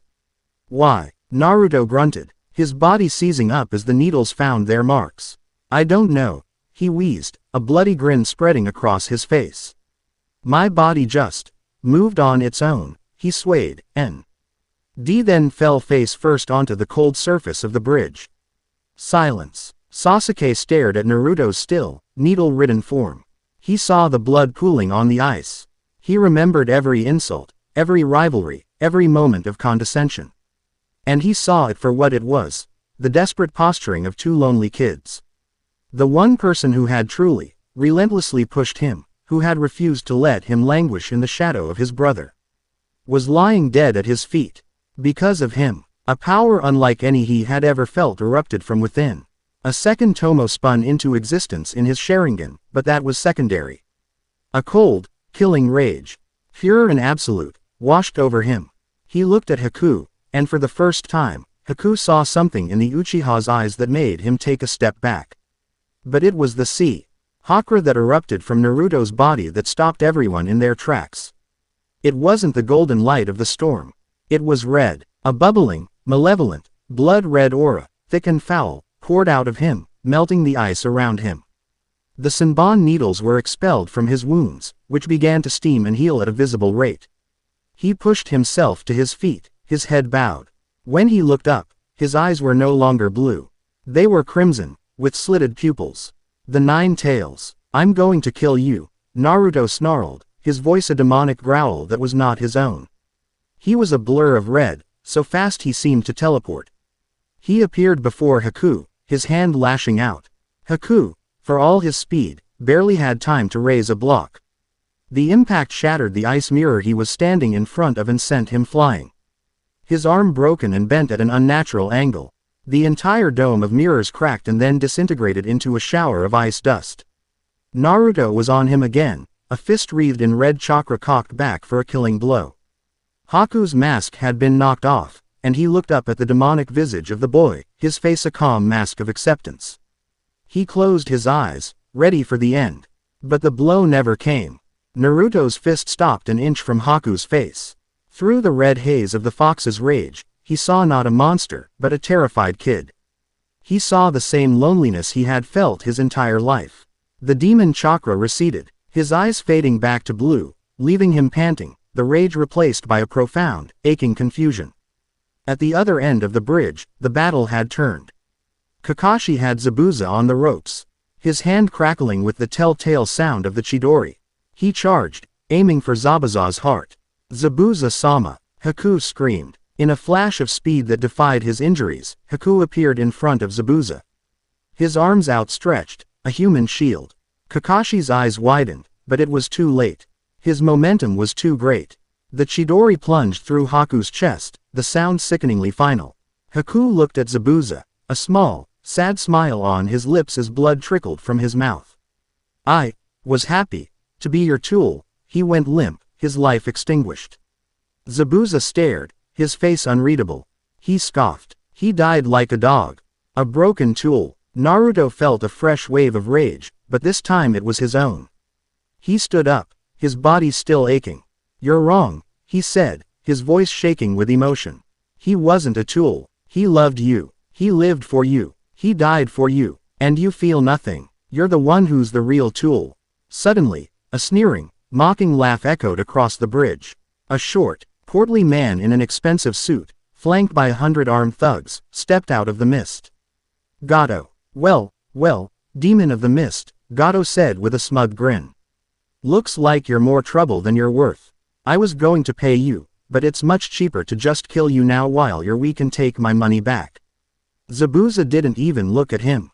He looked at Haku's lifeless body, at the boy who had given everything for him. He remembered finding Haku as a child, an outcast with a terrifying power, just like him. He had taken him in, not out of kindness, but to forge him into a weapon. But somewhere along the line, the boy had chipped away at the ice around his heart. Silent tears streamed down Zabuza's face, tracing paths through the dirt and blood. "Kid," he whispered to Naruto. "Lend me your kunai." Naruto, stunned, tossed him a kunai. With a final, guttural roar, Zabuza charged not at Kakashi, but at Gato. He was a force of nature, a demon unleashed. The thugs, swords and spears meant nothing.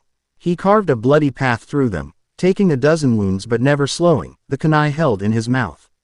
He reached Gato, who was screaming in terror, and drove the blade deep. Again and again, a final, brutal act of vengeance. He collapsed beside Gato's body, his own life fading fast. Kakashi walked over to him and, in a gesture of respect, carried his body and laid him down next to Haku as the last of Gato's terrified thugs fled. "Haku," Zabuza whispered, reaching out a trembling hand to touch the boy's cheek. "If I could, I would like to go to the same place you are going." Snow began to fall, soft, white flakes in the middle of a warm season. A sky burial for two lost souls from the hidden mist. Naruto watched, tears streaming down his own face. Learning the hardest lesson a shinobi could ever learn, that even monsters have people they love. A week later, they stood at the edge of the finished bridge, ready to return home. It was a magnificent structure, a symbol of hope for a land that had none. "We decided to name the bridge," Tazuna said, a proud smile on his face. "We're calling it, the Great Naruto Bridge, for the boy who taught us all how to get back up." Naruto blushed, scratching the back of his head. As they walked away, Sasuke fell into step beside him. "Naruto," he said, not looking at him. "Yeah, don't you dare ever do that again." The words were harsh, but the meaning was clear. For the first time, it wasn't a command from a rival. It was a plea from a friend. The ice between them hadn't vanished, but it had begun to crack. Konoha was a hive of activity. The Chunin exams were set to begin, and the village was flooded with powerful young ninja from every nation.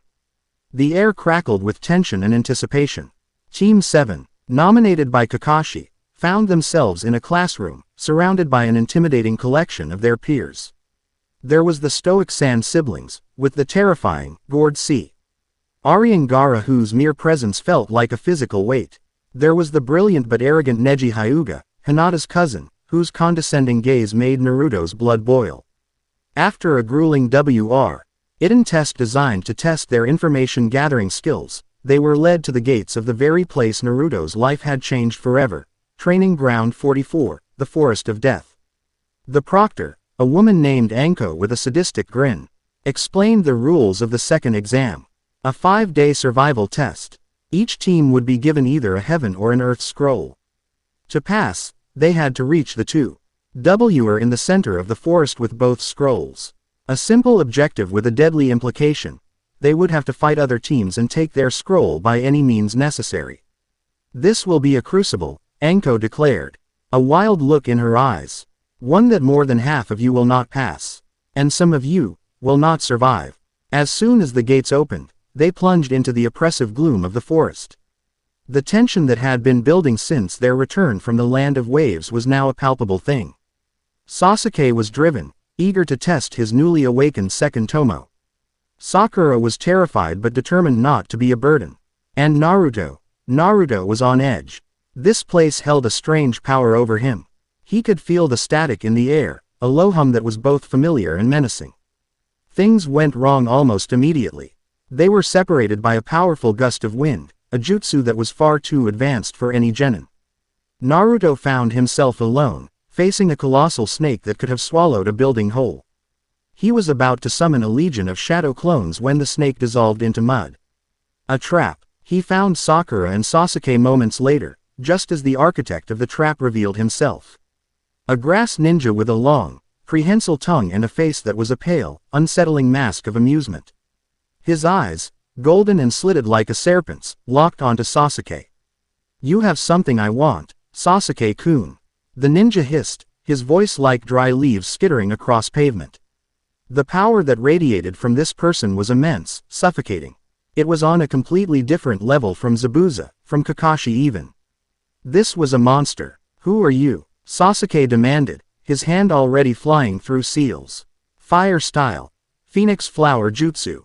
A volley of small fireballs shot towards the grass nin, who simply swallowed them with an unnervingly wide grin. "My name is Orochimaru," he said, as if it were a casual introduction and not the pronouncement of a death sentence. "And I have come to test your potential." Quote. He moved, a blur of motion that even Sasuke's Sharingan couldn't fully track. He disarmed Sasuke and Sakura with contemptuous ease, his gaze never leaving the Uchiha. He spoke of power, of revenge, of the strength Sasuke needed to kill his brother. He was a serpent, whispering temptation and poison. He stretched his neck to an impossible length, his head shooting forward to bite Sasuke on the shoulder. Sasuke screamed, a raw, agonized sound, as 3 black tomo spiraled into existence on his neck, a curse mark that radiated a foul, corrupting power. He collapsed, unconscious. Sakura was frozen in terror. Orochimaru turned his attention to her, a cruel smile on his face. "And now, for you. Get away from them." Naruto burst from the trees, his eyes blazing. He had seen everything. He saw the monster hurt his friends, his family. The rage that filled him was cold and absolute. The Nine Tails chakra flared, red and violent, but there was something else beneath it. The air grew cold. The leaves on the trees began to rustle, though there was no wind. Orochimaru's smile widened. This was it. This was what he had been waiting for. "Ah, the Jinchuriki. Show me the power that the heavens gifted you." He goaded Naruto, taunting him, calling him a failure, a cage for a power he couldn't hope to control. He wanted to see the lightning. "You talk too much," Naruto growled. The sky above the Forest of Death, which had been clear moments before, was suddenly blotted out by dark, churning clouds that had appeared from nowhere. A cold wind howled through the trees, and the low hum Naruto had been sensing grew into a deafening roar. Thunder, deep and guttural, rolled across the sky. Orochimaru looked up, his golden eyes wide with ecstatic fascination. Yes, this is it. More. Naruto didn't form a Rasengan. He didn't know how. The power was simply too immense, too wild. It erupted from him, a raw, uncontrolled torrent of golden energy. Lightning arced from his body, striking the trees around him, causing them to explode into splinters. The ground cracked beneath his feet. He was a conduit for a storm, and he was losing himself in it. Magnificent, Orochimaru hissed, preparing a jutsu to capture the boy, to study this divine phenomenon up close. But as a particularly brilliant bolt of lightning forked down from the sky, aimed directly at the epicenter of the storm that was Naruto, a figure appeared between them. It was the traveling merchant from the land of waves, his friendly smile gone, replaced by an expression of grim annoyance. Now, Hermes said, his voice holding an impossible authority that cut through the roar of the wind. That's enough of that. We can't have you breaking your new toy before you even learn how to use it. Quote, he didn't seem to move. He was just there. He raised a single hand, and the colossal bolt of lightning that should have vaporized him was simply absorbed. It vanished into his palm without a sound. Orochimaru froze, his serpentine eyes narrowing. This man, he had appeared from nowhere. He exuded no chakra. He was an impossible variable. Who are you? Just a traveler, passing through, Hermes said, his eyes twinkling, though this time it held no mirth. And you, serpent, have overstayed your welcome. With a speed that defied reality, Hermes Crow SSED the distance and flicked Orochimaru on the forehead. It was a seemingly gentle, almost playful gesture. But the Sannin was sent flying backwards as if hit by a battering ram, crashing through Ozen ancient trees before disappearing into the forest. The storm around Naruto sputtered and died, the clouds vanishing as quickly as they had appeared. The immense power retreated, leaving him on his knees, gasping and drained. Hermes knelt beside him, his form flickering, almost transparent. His voice was no longer in the air, but directly inside Naruto's head. This power you hold is a beacon, little storm. It calls to things far older and hungrier than that serpent. You are the son of the eagle. The sky is your birthright. But if you cannot learn to command it, it will consume you and everything you hold dear. Your trials have only just begun. And then, he was gone. Naruto was left kneeling in a circle of shattered trees, his friends unconscious beside him, the words of a mysterious god echoing in the sudden, deafening silence of the forest. The Chunin exams were no longer a test of his skills as a shinobi. They had become a battle for his very soul. Chapter 4 End. Chapter 5. The Olympian Gambit. The silence in the forest of death was a living thing. It pressed in on Naruto, heavy and suffocating, broken only by the ragged, unconscious breaths of his teammates. He knelt, in the center of a circle of devastation, the ground scorched and splintered where lightning had struck. The scent of ozone was a phantom on his tongue. The memory of the merchant, Hermes, and his voice inside his head was a surreal, echoing whisper against the violent backdrop of his encounter with Orochimaru. The son of the eagle. The sky is your birthright. The words made no sense, yet they resonated with a terrifying, instinctual truth. He looked at Sasuke, pale and still, the three black tomo of the curse mark, a venomous brand on his neck. He looked at Sakura, curled into a ball, her hair matted with dirt, her face streaked with tears even in sleep. The brief, brutal confrontation had shattered them. Panic was a cold knot in his stomach. He was alone, drained. His friends were injured, vulnerable. This forest was full of enemies who would kill them for the scroll they didn't even have. For a moment, he was just a scared kid, overwhelmed and out of his depth. Then he looked at Sasuke's face again. He remembered the look of pure shock when he had taken the Senbon needles for him on the bridge. He remembered Sasuke's gruff, roundabout way of saying thank you. He was a jerk, an arrogant, condescending jerk. But he was his jerk. He was his teammate. The panic subsided, replaced by a cold, hard resolve. He wasn't the dead last anymore. He was the one who was still standing. He got to his feet, his aching body protesting every movement. He gently moved Sakura so she was leaning against the roots of a large tree, then did the same for Sasuke. He needed to secure their position. He summoned 2 shadow clones. No grand army this time, just a pair of silent helpers. Set traps, he whispered, his voice hoarse. Tripwires, pitfalls, simple stuff. Don't use too much chakra. The clones nodded and melted into the underbrush. Naruto himself became a sentry. He found a high branch that gave him a clear view of their small, makeshift camp. He sat there, his senses on a razor's edge, listening to the unnatural quiet of the forest. The usual chorus of insects and nocturnal creatures was gone, scared into silence by the violent display of power. He wasn't just listening for enemies anymore. He was listening for the hum of static, for the rumble of distant thunder. He was listening for himself. He didn't have to wait long. A rustle in the bushes below sent a jolt of adrenaline through him. He prepared to drop down, a kunai in his hand. But the figures that emerged weren't enemies. It was Team 10, Shikamaru, Choji, and Ino. They stopped short, their eyes widening at the scene of devastation. Troublesome, Shikamaru muttered, his gaze sweeping over the unconscious forms of Sasuke and Sakura, the splintered trees, and finally landing on Naruto perched in the branches above. Looks like you guys had a rough party. Ino rushed forward. Sasuke-kun, she cried, kneeling beside him, her expression a mixture of worry and fear. She saw the curse mark on his neck and recoiled. What is that? Stay back, Naruto said, his voice low and commanding. He dropped silently from the tree, landing between them and his teammates. It wasn't an aggressive posture, but it was protective. Unyielding. We were attacked. They're not well. Shikamaru studied Naruto. The goofy, loudmouthed idiot he knew from the academy was gone. The boy in front of him was tired, strained. But his eyes held a steely glint of competence. Attacked by who? Another genin team. Naruto hesitated, Orochimaru's serpentine face flashing in his mind. The Hokage's orders about secrecy, Kakashi's warning, someone strong. He said simply, we have an earth scroll. We need a heaven scroll. Shikamaru let out a long, weary sigh. What a drag. We have a heaven scroll. He looked from Naruto's determined face to his own teammates, then back.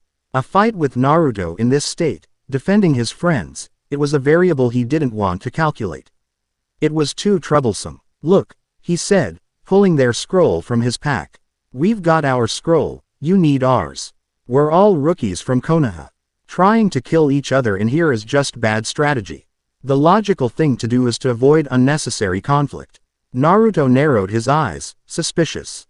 What's the catch? No catch, Shikamaru said with a shrug. Just, when this is all over, you owe me. A big one. He tossed the scroll. Naruto snatched it out of the air. It was an act of mercy, a strategic truce born from laziness and logic. But to Naruto, it felt like something more.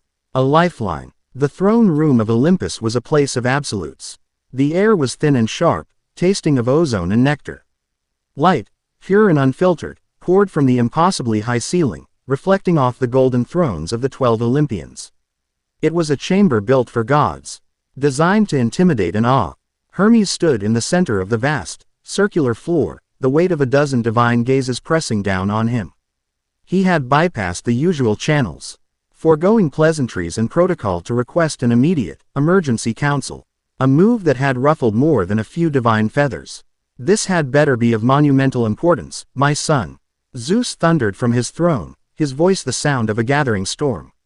A crackle of lightning played across his immense, bearded face. You have interrupted the celestial audit of mortal prayers. Apollo was about to present his quarterly report on poetic flattery. Apollo shot Hermes a glare that could have melted bronze. My apologies, father, Hermes said, his usual easy smile absent. He met Zeus's gaze, his own eyes serious. I have just returned from the mortal realm. An energy surge of Olympian origin drew my attention. A surge of your energy, to be precise. A subtle shift occurred in the room. The casual boredom of the gods sharpened into focused attention. Hera, seated on a throne beside Zeus, stiffened, her regal face becoming a mask of cold, dangerous stillness. Explain, Zeus commanded, his voice dropping an octave.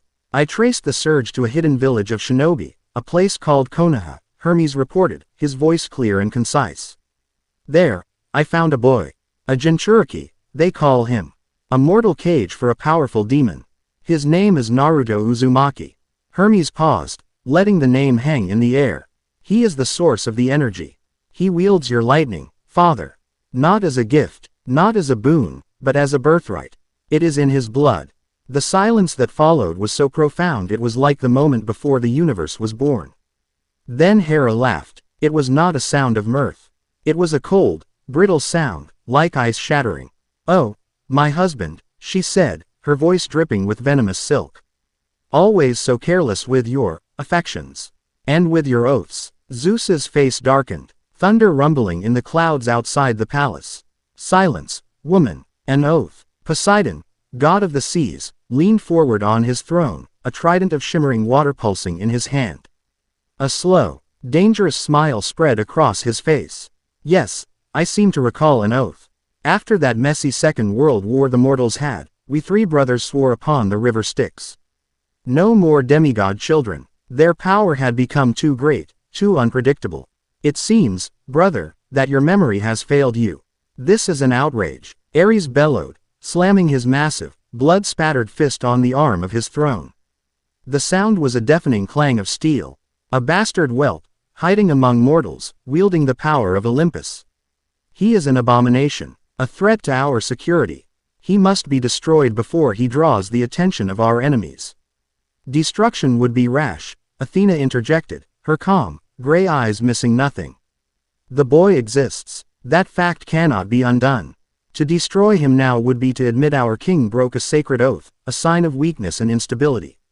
The prophecy, let us not forget, speaks of a child of the eldest gods. We have been watching Poseidon's shores and Hades' shadows. We never thought to look to the sky. Her gaze flicked to Zeus. This boy is now the most dangerous variable in a game that could determine our very existence. We must observe. We must understand the extent of his power. The council erupted. Ares roared for the boy's head. Apollo worried about the potential for bad poetry to be written about the scandal. Aphrodite was already speculating on the boy's romantic potential. Through it all, Zeus was silent, his knuckles white where he gripped his throne. He was cornered, exposed, his infidelity laid bare before his wife, his broken oath mocked by his brother. He was the king of the gods, and he would not be made to look weak. He rose to his full, towering height, the master bolt appearing in his hand, a crackling spear of pure, white-hot energy that made the other gods flinch. The chamber fell silent. "The boy is mine," Zeus boomed, his voice shaking the very foundations of Olympus. "I acknowledge him." Naruto Uzumaki is a son of Zeus, a demigod of Olympus. He wasn't asking for confirmation. He was making a statement of fact, a declaration of ownership. He was turning a scandal into a show of force. He will not be harmed. He will be watched. His power is an asset of Olympus, and it will be treated as such. He turned his stormy gaze upon Hermes. "You will be his guardian, his observer. Report everything. Do not interfere directly unless the security of Olympus itself is at stake. Is that understood?" "Yes, father," Hermes said with a bow. Zeus's gaze swept across the council, daring anyone to challenge him. "The matter is settled." He sat back on his throne, the master bolt vanishing. The political crisis had been averted, for now. But as he looked out over the clouds of his kingdom, a flicker of something other than anger crossed his face. A son who wielded the storm. A strange, unfamiliar feeling stirred in his ancient heart. It felt dangerously like pride. Ares, however, was seething. He had been overruled. This mortal upstart, this half-breed, had been legitimized. He stormed from the throne room, his armored boots striking sparks from the marble floor. The laws of Olympus were clear. He could not directly attack another god, or a recognized demigod, without cause. But the laws were old, filled with loopholes a god of war knew how to exploit. He couldn't attack the boy. But he could test him. He could send challenges his way, forge him in a crucible of battle. Or break him. Either outcome would be satisfactory. His cruel lips twisted into a smirk. The Olympian gambit had begun. Naruto and his team, with Team 10's scroll in hand, limped their way to the tower at the center of the forest. They passed, but the victory felt hollow. In the infirmary, Sasuke woke up, not to relief, but to a searing pain in his neck and the bitter taste of his own weakness. The curse mark pulsed with a dark, alluring power. He had been helpless. Naruto had been a monster. Orochimaru had been a god. The gap was immense. He needed power. He didn't care where it came from. The second exam had produced too many winners, so a preliminary round of one-on-one matches was announced. Naruto found himself standing in an arena, facing Kiba Inuzuka and his massive dog, Akamaru. Looks like I drew the lottery. Kiba crowed. This is going to be easy, Akamaru. Naruto took a deep breath. He could feel the hum of static at the edge of his senses, the tempting whisper of the storm. He thought of Hermes' warning. Learn to command the wind and the rain before you try to call down the thunder. He pushed the feeling down. He had to win this himself. As a shinobi of the leaf. The fight was brutal and clumsy. Kiba and Akamaru were a whirlwind of fang and claw, their teamwork seamless. Naruto was overwhelmed, knocked around, and ridiculed. But he didn't give up. He used his wits. He used a well-timed transformation jutsu to trick Kiba into punching his own dog. He used his shadow clones as a diversion. And in a final, desperate, and utterly ridiculous move, he won with a loud, unexpected fart in Kiba's face, disorienting him long enough to land a finishing blow. With his new signature taijutsu, the Naruto Uzumaki combo. He had won. It wasn't glorious. It wasn't divine. But it was his. He had proven to himself that he was more than just a vessel for catastrophic power. Sasuke's match was a different story. He fought a shinobi from the Sound Village, and he was losing. The curse mark began to spread across his skin in black, flame-like patterns. A foul, malevolent chakra poured off him. He moved with a new, vicious speed and power, breaking his opponent's arms with a sadistic crunch. He won, but the look in his eyes was cold and distant. He had tasted the darkness, and he liked it. As soon as the match was over, Kakashi was there, grabbing Sasuke and disappearing in a swirl of leaves. In a hidden chamber beneath the arena, he performed a sealing jutsu. Painfully suppressing the curse mark. That power will destroy you, Sasuke, Kakashi warned, his voice grave. The path you're on leads only to oblivion. But Sasuke wasn't listening. He was listening to the memory of Orochimaru's whisper, promising him the power to kill his brother. Naruto was celebrating his victory when a tall, white-haired man with red markings on his face and a large scroll on his back approached him. He was bizarre, bombastic, and introduced himself as Jiraiya, the Toad Sage, a legendary Sannin, and the world's greatest super pervert. I saw your fight, kid, Jiraiya said, looking him up and down. You've got guts, and a whole lot of sloppy chakra. I knew your father, you know. He was my student. Naruto's world stopped. My father, the fourth Hokage, Jiraiya said with a grin. And he left you with a couple of nasty parting gifts. The 9 tails is one. But that other power you've got, that's something else entirely. He leaned in, his expression suddenly serious. For the next month, until the finals, you're with me. I'm going to teach you how to control what's yours. We're going to teach that storm inside you some manners. A new path had opened before him. A teacher. A connection to the father he never knew. A chance to finally understand the power that was his birthright. For the first time since he'd woken up in the forest of death, Naruto felt a flicker of genuine hope. But high on Olympus, Ares stood before the cauldron of scrying, his eyes fixed on the image of the blonde-haired boy. A cruel smile spread across his face. A teacher was good, a rival was better, but a true test required a monster. He reached out a hand, not to the mortal world, but to the darker, more ancient places that bordered it. He called out, not with words, but with a pulse of divine power, a promise of carnage and a worthy foe. There is a child of the storm in the world of men, his thoughts echoed in the abyss. A new hero is rising. Go, test his mettle, see if he is worthy of the legends that will be sung of him. See if he bleeds. In the dark places of the earth, something stirred. Something ancient, with a skin of stone and a heart of fire. A creature born of a goddess's rage and forgotten by time, opened its eyes. A chimera, and it was hungry. Chapter 5 End. Chapter 6. The God of War's Challenge. The month leading up to the Chunin exam finals was a blur of sweat, bruises, and the incessant, grating laughter of Jiraiya. The legendary Sannin's training methods were as unorthodox as they were brutal. Naruto spent the first week not learning a new, spectacular jutsu, but standing on the surface of a hot spring, trying not to fall in. Water walking is the next step up from tree climbing, you idiot. Jiraiya bellowed from the shore, where he was shamelessly researching the women's bathing area on the other side of the fence.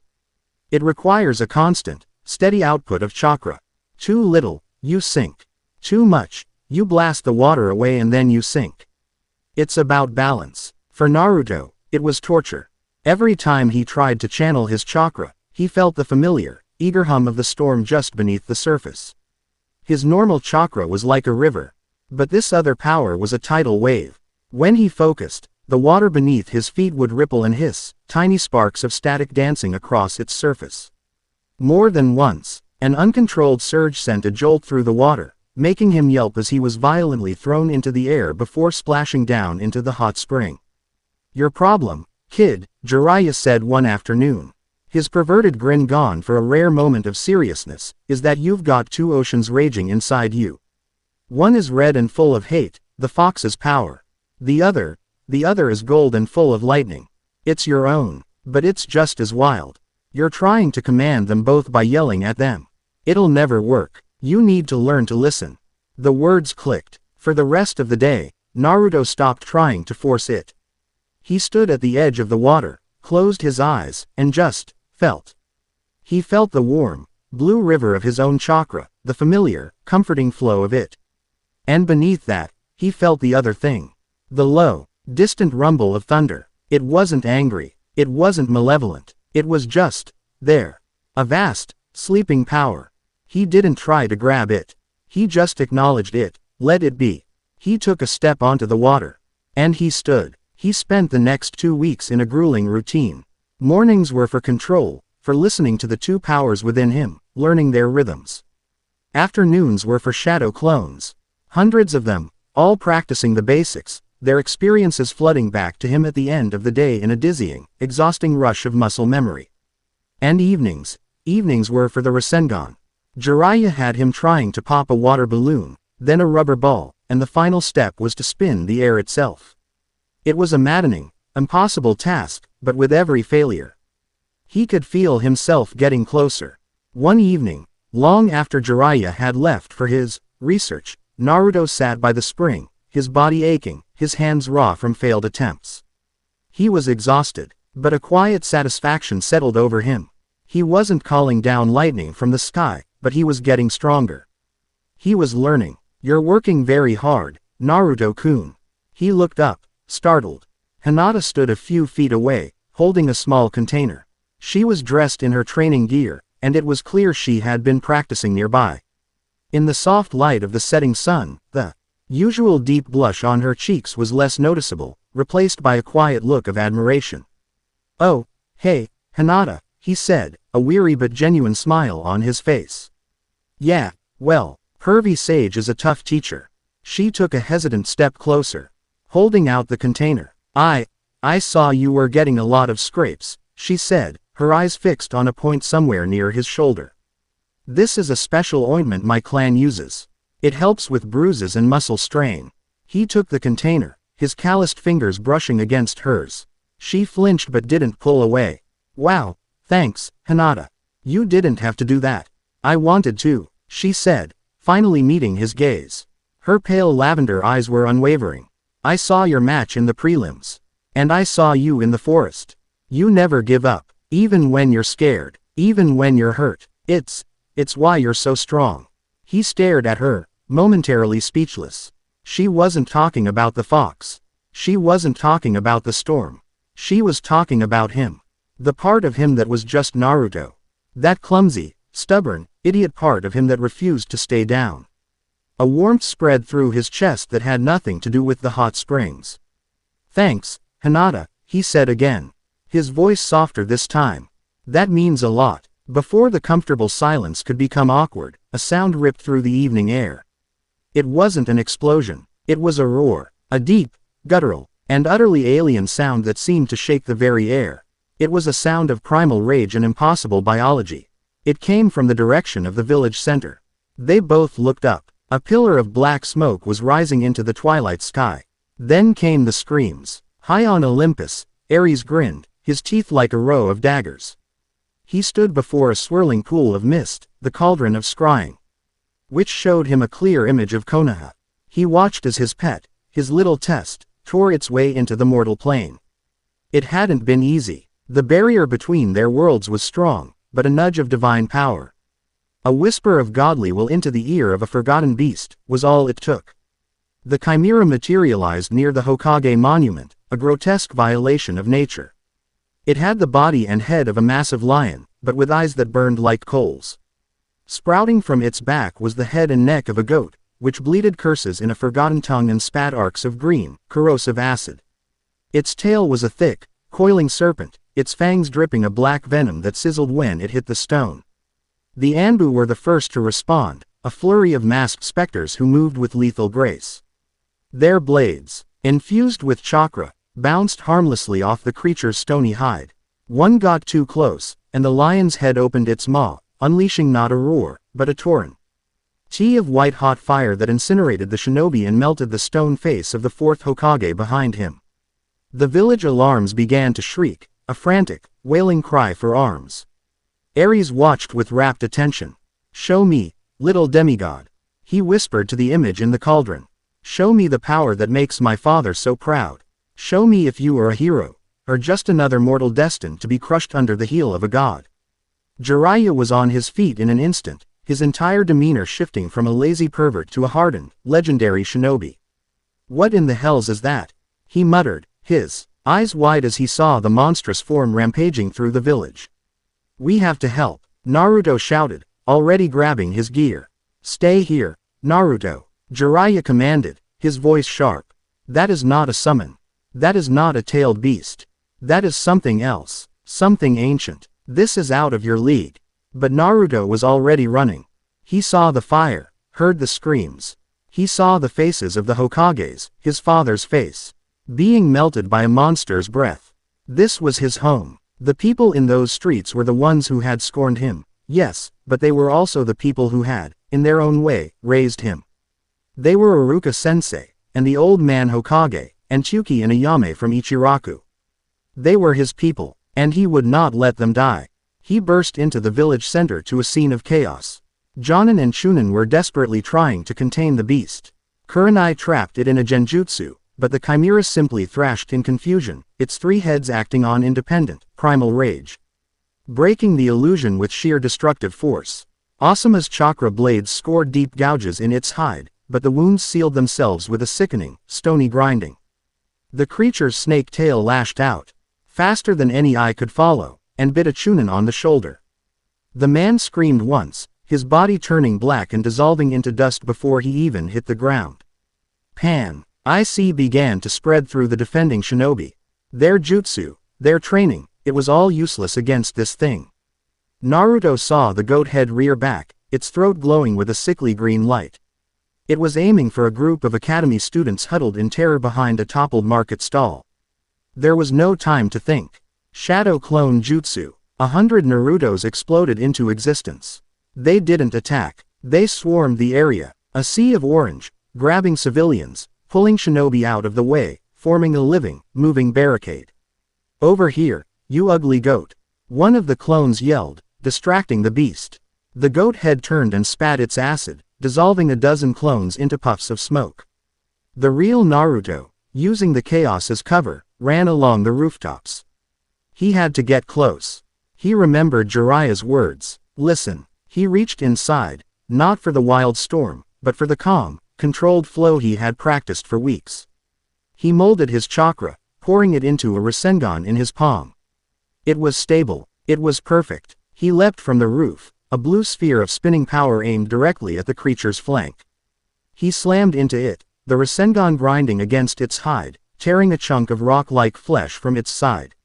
The chimera roared in pain and fury, its lion head whipping around to blast him with fire. A massive toad, Gamabunta, appeared from a cloud of smoke, Jiraiya on its head, using its own body to shield Naruto from the flames. "I told you to stay put, you knucklehead," Jiraiya roared. It was going to kill those kids. Naruto yelled back from the ground. The chimera, enraged, focused its attention on the massive toad, seeing it as a worthy challenge. The two behemoths clashed, a battle of giants that shattered buildings and cracked the very streets of Konoha. But even Gamabunta was struggling. The chimera was too strong, its fire too hot, its venom too deadly. Naruto, watching from the ground, saw the truth. Shinobi tactics weren't enough. Sannin-level power wasn't enough. This creature wasn't of their world, and it couldn't be beaten by the powers of their world. He looked at the faces of the villagers, staring up in horror. He saw Sakura and Ino trying to heal the wounded. He saw Shikamaru, his face pale, using his shadows to pull people from the path of falling debris. This was his home, and it was about to be destroyed. He made a choice. He closed his eyes, ignoring the chaos around him. He didn't push the fox's chakra away. He didn't suppress the storm. He let them be. He stood in the quiet center of the two raging oceans inside him and he listened. And then, he asked. He didn't command. He asked for their power. The sky above Konoha, which had been a clear twilight, became black. Not with clouds, but with a sudden, oppressive darkness. A wind, cold and smelling of high places, swept through the streets, extinguishing fires and sending dust swirling. Every head in the village, civilian and shinobi alike, turned to look at the boy standing in the middle of the street. A faint, golden aura surrounded Naruto, crackling with contained energy. His blue eyes began to glow with an inner light, the same storm-lit gold from the forest. But this time, it was different. It wasn't wild. It wasn't enraged. It was calm, focused, absolute. Jiraiya, from atop Gamabunta's head, stared in utter shock. Kid, Naruto lifted his right hand. He didn't draw on his own chakra. He drew on the storm itself. The golden aura around him flowed into his palm, not swirling chaotically, but weaving itself together like a master weaver at a loom. It formed a Rasengan, but it was larger than any he had made before, the size of a melon. It did not hum with chakra. It thundered with the sound of 1,000 lightning bolts, a contained, miniature star of celestial fury. The Chimera, its battle with Gamabunta momentarily forgotten, sensed the new threat. It recognized the power. It was the energy of its master, of the god who had sent it here. And it feared it. All three heads turned to Naruto and unleashed their full fury at once. A torrent of fire, a jet of acid, and a spray of black venom. Naruto didn't flinch. He walked forward, into the deluge of death. He held the lightning Rasengan in front of him, and the incandescent sphere acted as a shield. The fire parted around it. The acid and venom vaporized on contact with a deafening sizzle. He walked through the unholy trinity of attacks, untouched, a demigod walking through a firestorm. He reached the beast. It tried to swat him away with a massive paw, but he was too fast. He ducked under the swipe and drove his hand, and the roaring sun in his palm, upward, into the center of the Chimera's chest. The moment of impact was silent. All sound in the village ceased. A flash of golden light, brighter than the sun, erupted from the point of contact, forcing everyone to shield their eyes. It was followed a second later by a crack of thunder so loud it shattered every window for a mile and shook the foundations of the Hokage monument. The Chimera didn't explode. It didn't cry out. It was simply unmade. The divine lightning overloaded its ancient, magical form, turning it to black dust and fading ozone.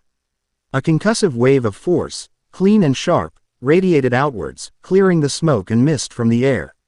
When the light faded, Naruto stood alone in a newly formed crater.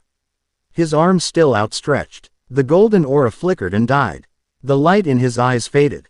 He was just a boy again, standing in the ruins of a battlefield, panting from the effort. Silence descended upon Konoha. 1,000 pairs of eyes were on him. And in those eyes, he didn't see gratitude. He saw what Sakura had shown him in the forest. What Sasuke had shown him with his jealousy. He saw awe, and he saw fear. They weren't looking at Naruto Uzumaki, the village prankster. They weren't even looking at the container of the 9 tails.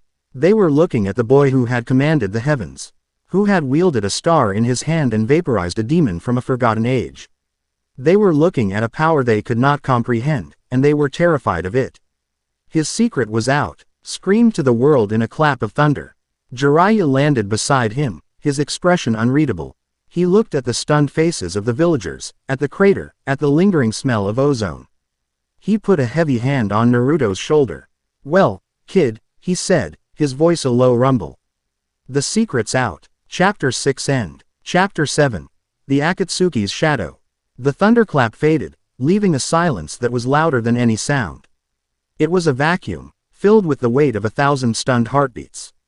Naruto stood in the crater, the dust settling around him, the immense power receding from his limbs, leaving behind a profound, hollow ache. He looked up, not at the sky, but at the faces of his people. He saw the Konoha shinobi, his comrades, their weapons lowered, their faces a mixture of slack-jawed disbelief and stark terror. He saw the villagers peeking from behind shattered stalls and broken walls, their expressions not of gratitude, but of pure, primal fear, the kind a shepherd might have for a beautiful, terrible wolf that had just saved his flock from a lion. They weren't looking at a hero. They were looking at a cataclysm. The third Hokage arrived in a swirl of leaves, his face a grim mask. The elders Homura and Kaharu flanking him like ancient, stoic gargoyles. Hiruzen's eyes took in the scene, the crater, the dissipating dust of the chimera, and Naruto, the boy at the epicenter of it all. He looked older, wearier, as if the weight of this new secret was a physical burden on his stooped shoulders. Naruto, Hiruzen said, his voice heavy. Before Naruto could answer, Kaharu stepped forward, her voice sharp and brittle. What is this? What is this power? It is not the Nine Tails. It wasn't a question, it was an accusation. He is a weapon, Danzo Shimura said, appearing from the shadows as he always did, his one visible eye cold and calculating. He was not looking at Naruto, but at the power, appraising it like a new blade. A power that can vaporize a th. Read of that magnitude as a power Konoha must control. He is not a weapon, Danzo, he is a shinobi of this village.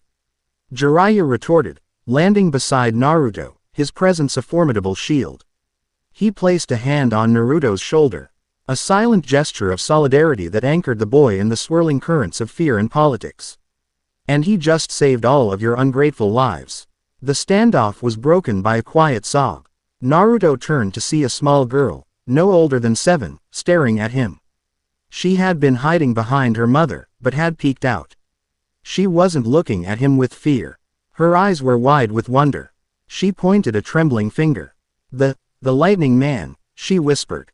Her mother quickly pulled her back, shielding her daughter's eyes as if Naruto were some profane spectacle. The action was more damning than any accusation. He wasn't their pariah anymore. He was their god, or their demon.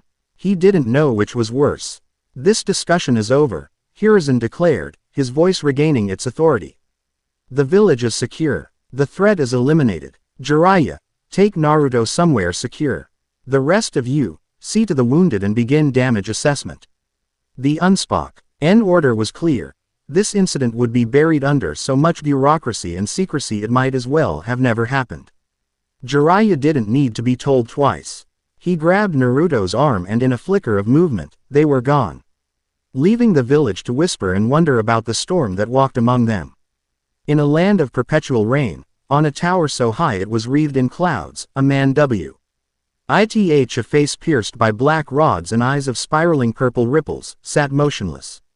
This was Pain, the leader of the Akatsuki. He was not looking at the rain. He was looking inward, at the network of chakra that bound the world together. A moment ago, a string in that great web had been struck, and it had resonated with a power that had made him flinch. It was not the angry, boiling chakra of a tailed beast. He knew their signatures intimately. This was something else. It was clean, sharp, and impossibly vast. It felt like the sky had fallen to earth and been condensed into a single point. And that point was Konoha.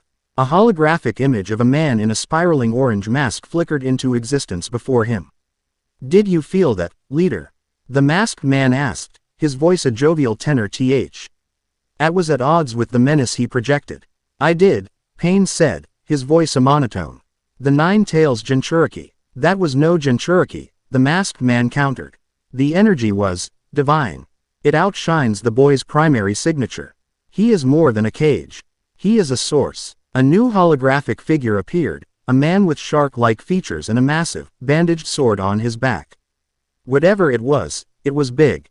Kisame Hoshigaki noted with a grin that showed rows of pointed teeth. Sounds like fun. Beside him, another figure materialized. His face was a handsome, impassive mask, his long, black hair framing eyes that held a deep, ancient sorrow. In those eyes spun the 3 tomo of the Sharingan. Itachi Uchiha. The reports said the boy was an incompetent fool, Itachi observed, his voice calm and level. This energy suggests otherwise. Our intelligence was flawed, Pain stated. This changes the collection schedule. The 9 tails is now our priority. Its container is more powerful and volatile than we anticipated. We must understand this new power before we attempt extraction. He turned his Rinnegan gaze to the silent Uchiha and his monstrous partner. Itachi, Kisame, go to Konoha. Do not engage the village directly. Observe the Jinchuriki. Gauge the nature and limits of this new power. If the opportunity presents itself, capture him. If not, retreat. Do not fail. The figures of Itachi and Kisame flickered and vanished. The mission was set. The 2 most formidable hunters in the Akatsuki were on the move, drawn not by the demon fox, but by the echo of thunder. Jiraiya took Naruto to a secluded training ground miles from the village, a place of ancient, moss-covered stones and quiet contemplation. The sun had set, and the moon cast long, skeletal shadows. You have any idea what you've done, kid? Jiraiya asked, his voice devoid of its usual bombast. He was pacing back and forth like a caged animal. I saved the village, Naruto said, his voice quiet. He was sitting on a large, flat rock, staring at his hands. You saved the village, Jiraiya agreed, stopping to face him. You also revealed a power that will make every great nation, every hidden village, and every shadow organization in the world either want to control you or destroy you. You just painted the biggest target in history on your back. The Akatsuki, the ones who are after the Ta. I-led beasts, a power like that is a feast to them. So what was I supposed to do? Let everyone die? No. Jiraiya ran a hand through his wild white hair in frustration. Of course not. But you have to understand, Naruto. That power, it's not normal. It's not from the Sage of 6 Paths. It's not a bloodline. I've traveled the whole world, and I have never seen or felt anything like it. It's the kind of power that myths are made of. And myths attract monsters. Naruto looked up, his blue eyes filled with a desperate plea for understanding. I don't know what it is. It feels like it's me. More me than the fox. But when I use it, I saw their faces, pervy sage. They looked at me like I was a monster. Jiraiya's expression softened. He sat down next to his student, the weight of his own past promises settling on him. They're afraid because they don't understand it, he said gently. And you know what? Neither do you. That's what we have to change. From this moment on, your training isn't just about getting stronger for the exams. It's about survival. You have to master that storm, Naruto. Not just so you can use it, but so you can control when not to use it. You need to become a shinobi so skilled that the lightning becomes your last resort, not your first. The lesson was profound. The goal wasn't to become a god of thunder. The goal was to become a man who didn't need to be. As they sat in silence, a figure emerged from the woods. It was Hinata. She held the small pot of ointment in her hands, her knuckles white. She had clearly followed them. Jiraiya raised an eyebrow but said nothing, giving them a semblance of privacy by turning to study the moon. Naruto-kun, she began, her voice a near whisper, but steady. She walked over and stood before him. She wasn't blushing. She wasn't looking at the ground. She was looking directly into his eyes. Are you hurt? He was so surprised by the directness of the question, by the simple, earnest concern, that he could only shake his head. No, I'm okay. She looked at the cratered, ruined streets in the distant village, then back at him. What I saw, the light, it was the same as on the bridge. When you saved everyone, she took a deep breath. I'm not afraid of it. Because I know it's your power. And I know you would never use it to hurt anyone who didn't deserve it. You're not a monster, Naruto-kun. You're a good person. She placed the ointment pot in his hand, her fingers warm against his. Then she turned and hurried back into the woods before he could find the words to respond. He looked at the small pot in his hand. A simple gift, a simple statement of faith. In that moment, it was a more powerful anchor than Jiraiya's tutelage or the Hokage's protection. It was a reminder of who he was fighting for. A reminder of the man he wanted to be. The quiet moment was shattered. Jiraiya spun around, his posture instantly shifting into a battle stance. We've got company, he growled. 2 figures emerged from the opposite end of the training ground, their black cloaks adorned with red clouds seeming to drink the moonlight. One was a giant of a man with blue skin and a sinister, toothy grin. The other was Itachi Uchiha. His face as impassive and tragic as a no mask, his Sharingan already spinning. Jiraiya of the Sannin, Kisame said, his voice a gleeful rasp. It's an honor. We'll try not to make a mess of you. Itachi Uchiha, Jiraiya's voice was dangerously low. He looked at Naruto. Naruto, listen to me. This is a fight you cannot win.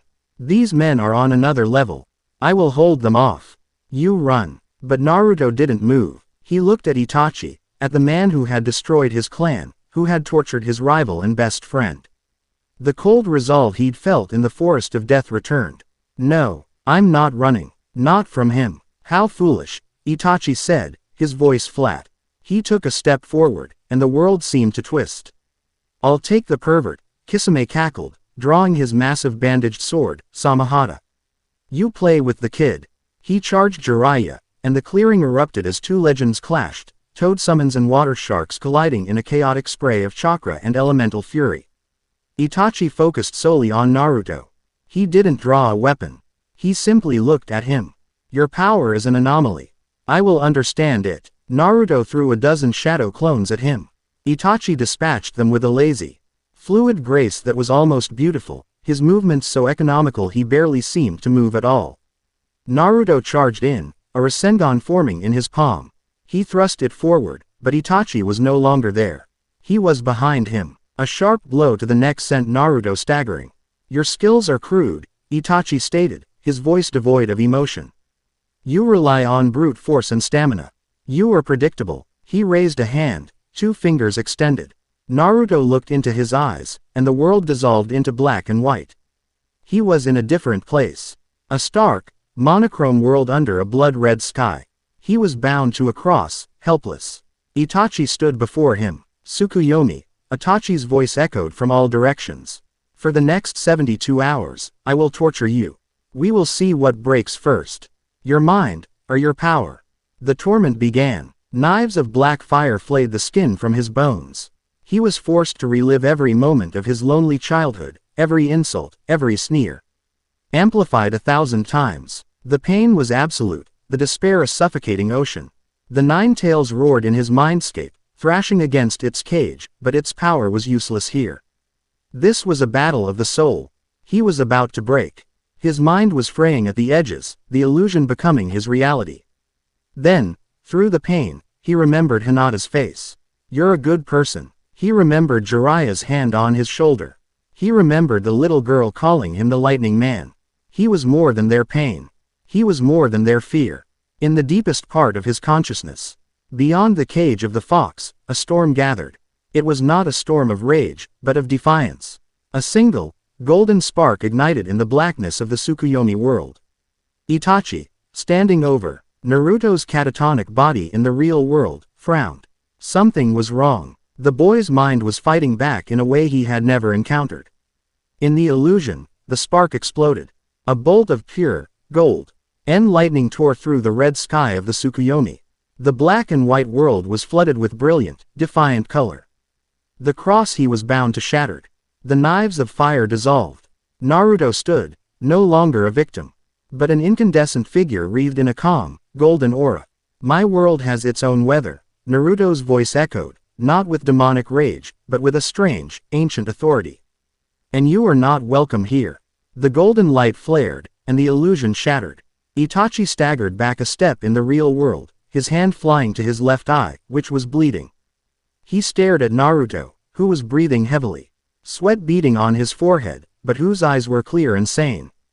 He had broken the Tsukuyomi, a feat that should have been impossible. He had shattered a god-level genjutsu from the inside out.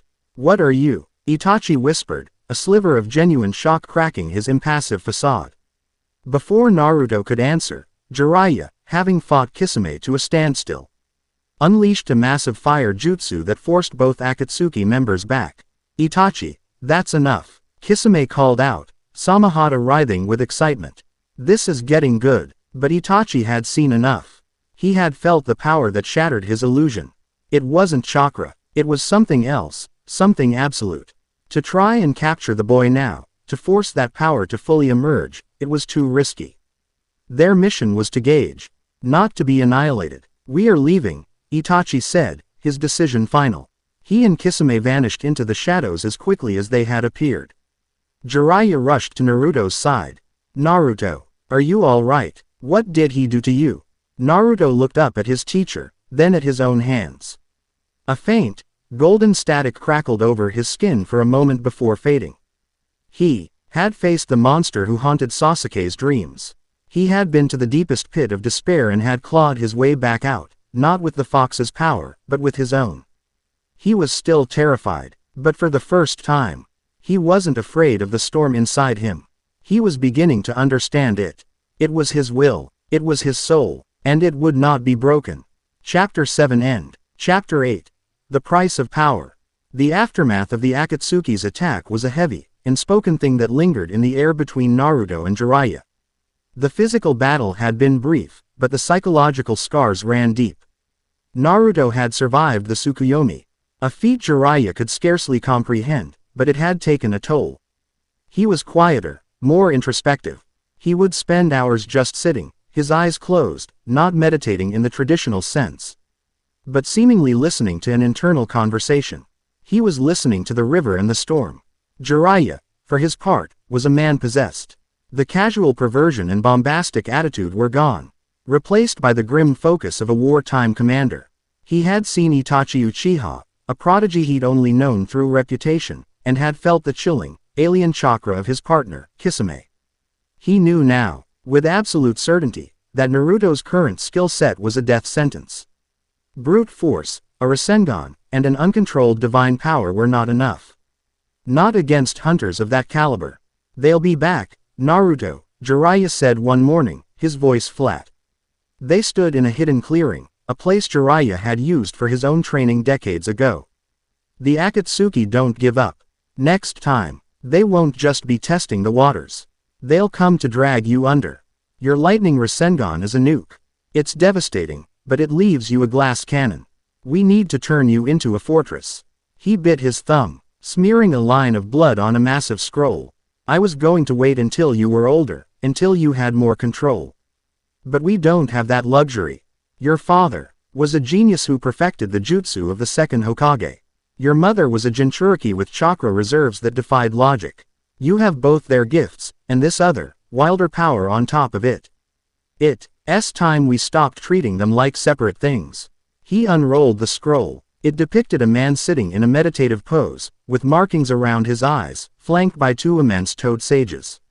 "This is sage mode," Jiraiya said, his voice laced with a reverence Naruto had never heard from him before. "It is the art of drawing in the natural energy of the world around you and blending it with your own chakra. It's a state of perfect harmony with nature itself. If you can master it, your physical strength, your speed, your ninjutsu, everything will be amplified to a level beyond anything you can imagine."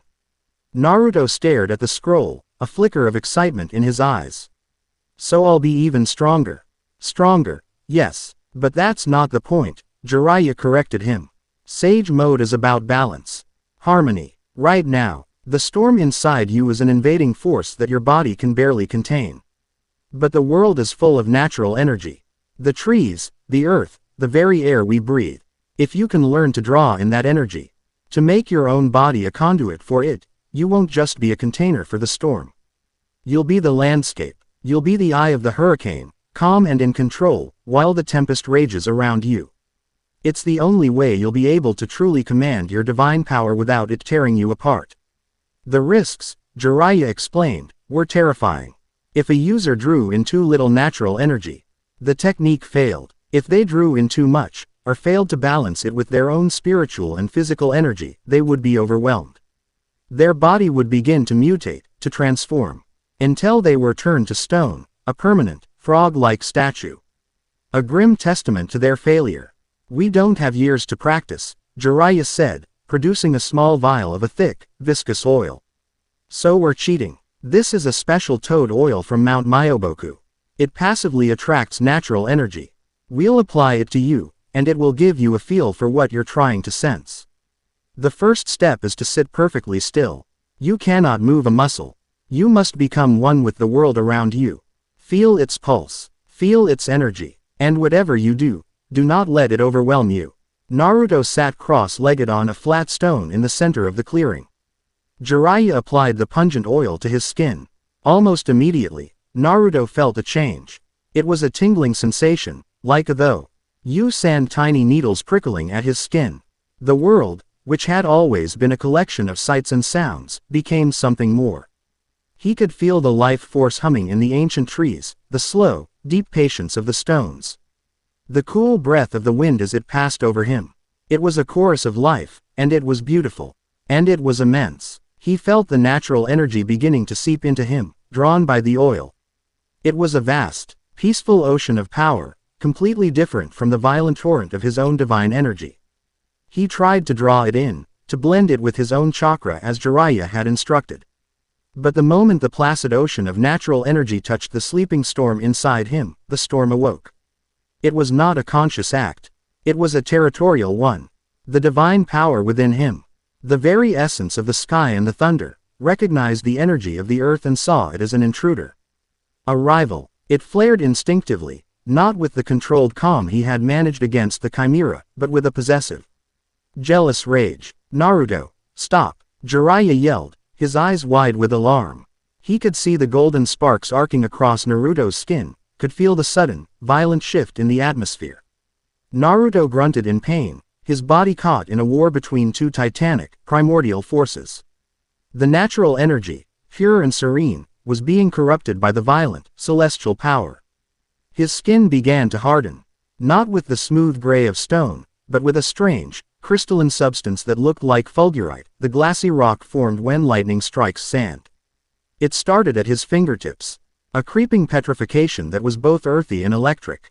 He was turning into a statue of glass and stone. He was losing. The two powers were tearing him apart from the inside out. He was a battlefield, and his body was the prize. Desperate, he did the only thing he could think of. He didn't try to suppress one power or favor the other. He reached for the only thing that was truly, completely his own will. The stubborn, knuckle-headed part of him that refused to lose. He built a wall in his mind. Not a physical barrier, but a conceptual one. He separated the three forces, giving them their own space. The blue river of his chakra. The red, hateful ocean of the fox. And the golden, raging sky of his heritage.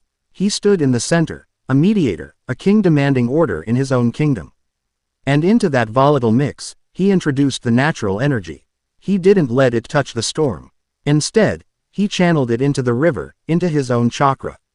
He used the calm, grounding power of the earth to reinforce himself, to strengthen the vessel. The crystalline petrification on his skin halted. The warring energies subsided, retreating to their own corners, held in a delicate, momentary truce by the sheer force of his will. He collapsed backwards, gasping for air, his body trembling, drenched in sweat and toad oil. Jiraiya was at his side in an instant, wiping the oil from his skin, his face pale. That was too close, he breathed, his voice shaky. Your own power. It's rejecting the natural energy. It's like trying to mix oil and lightning. It's not just difficult, it's fundamentally incompatible. Naruto lay on the ground, staring up at the canopy of leaves, his chest heaving. He had failed. The one path that might have given him control was a path his own body wouldn't let him walk. The frustration was a bitter pill. He was a prisoner of his own heritage. Maybe you're going about it wrong, pervy sage, Naruto said between breaths. Jiraiya raised an eyebrow. Oh really, Mr. Expert, and what brilliant insight have you come up with? You said sage mode is about harmony with nature, Naruto reasoned, sitting up slowly. But my power, it is nature. It's the sky, it's the storm. Maybe I don't need to borrow energy from the earth. Maybe I just need to learn how to ask the sky for more of what's already mine. The idea was audacious, unprecedented. Sage mode had always been about drawing energy from the earth and its life. To draw it from the sky, from the atmosphere itself, it was unheard of. You'd be a beacon of raw, untamed energy, Jiraiya said. The strategic part of his mind already spinning through the implications. Every sensor-type ninja for 100 miles would feel you power up. It would be the biggest, come and fight me, sign in history. It's better than turning into a frog statue, Naruto shot back. Before Jiraiya could argue, they were interrupted. Not by an enemy, but by Kakashi, who appeared in a swirl of leaves, his single eye grim. Jiraiya-sama, Hokage-sama requests your presence. It's urgent. He glanced at Naruto, then back to the Sannin. There's been a development. With Sasuke. The hospital room was cold and sterile. Hinata sat by Sasuke's bedside, a damp cloth in her hand. After the preliminaries, his fever had spiked, the curse mark a malevolent, pulsing wound on his neck. She had come to bring him flowers, but had found him thrashing in the throes of a nightmare, muttering his brother's name. Sakura had been there, but had been sent home by the medics, exhausted and distraught.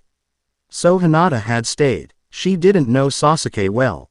He was her distant cousin Neji's rival, the object of her friend Sakura's affection, and Naruto's other half, the shadow to his son. But seeing him like this, vulnerable and tormented, she felt a quiet pang of sympathy. She gently wiped the sweat from his brow. He went still, his breathing evening out. The angry red flush of his fever seemed to recede. She thought he had finally fallen into a peaceful sleep. Then his eyes snapped open. They were not his own. They were the cold, cruel eyes of a predator, the Sharingan spinning, not with 2 tomo, but 3. What do you want? He rasped, his voice raw. Hinata flinched back, startled. I was just. He sat up, his movements stiff. He looked at her, but his gaze was distant, as if he were looking through her. At a world of hatred only he could see. Naruto. He has a power he didn't earn. A gift. I have nothing. Only this mark. This curse. He clutched his neck, a look of self-loathing on his face. Orochimaru offered me power. The power to kill Itachi. Kakashi sealed it away. He's holding me back. They're all holding me back. His eyes focused on Hinata, and AF. Liquor of something new appeared in them. Contempt. And you look at Naruto like he's a god. You're just as bad as the others. Weak. Content to stand in the shadow of someone else's strength. The words were a physical blow. Sharper than any kunai. Tears pricked at the corners of her eyes, but she held them back. The timid, stuttering girl she had been was still there, but standing beside he. Now was the kunoichi who had faced down Neji, who had offered her support to a boy who carried the sun in his hands. You're wrong, she said, her voice quiet but firm, imbued with a strength she didn't know she possessed. Naruto-kun's strength isn't a gift. It's a burden, one he carries every single day. He fights for his friends. He fights for his home. His true strength isn't his power. It's his heart, a heart you seem to have forgotten you have. For a moment, Sasuke's cold facade cracked. He saw not a weak, fawning girl, but a reflection of the conviction he had lost. It infuriated him. He lashed out, not to strike her, but to push her away, to push away the truth in her words. His hand shot out, grabbing the small pot of ointment she had placed on the nightstand, the one she had given to Naruto. He hurled it against the far wall, where it shattered, the white cream splattering like a tear. Get out, he snarled. Hinata stared at the broken pot, then at the tormented boy in the bed. She saw the path he was choosing, the lonely, dark road of revenge. With a final, sad look, she turned and walked out of the room, leaving him alone with his hatred and the ghost of a broken promise. It was in that moment, alone in the sterile silence, that Sasuke Uchiha made his choice. The Leaf Village was a cage. Kakashi was a jailer. Naruto was a rival he could never surpass on his own terms. He needed power, and Orochimaru's Sound 4 had just arrived at the village gates, extending an invitation to the darkness. Naruto stood on the Hokage monument, looking out over the village he had saved. The village that now feared him. The news about Sasuke's defection had hit him like a physical blow. A team had been assembled to retrieve him, a collection of his peers led by Shikamaru. But Naruto had been explicitly forbidden from joining them. You are too valuable a target, Naruto, the Hokage had said, his voice leaving no room for argument. The Akatsuki are watching. To send you out now would be suicide. So he was left behind. A god in a gilded cage. He looked at his father's stone face, and for the first time, he felt the true weight of his legacy. He wasn't just a boy. He was a symbol, a deterrent, a weapon to be kept in its sheath. He felt a presence behind him and turned to see Hinata. She walked to the edge of the monument and stood beside him, her hands clasped behind her back. They stood in a comfortable silence for a long time, watching the setting sun paint the sky in hues of orange and purple. "He'll be okay," Naruto said, as much to convince himself as her. "Shikamaru's a genius. They'll bring him back." "I know," she said softly. She didn't look at him. She looked at the horizon. "When I was in the hospital, Sasuke broke the pot of ointment I gave you." Naruto frowned. "Why?" "I think he hates seeing kindness, because it reminds him of what he's choosing to leave behind." She finally turned to him, a small, sad smile on her face.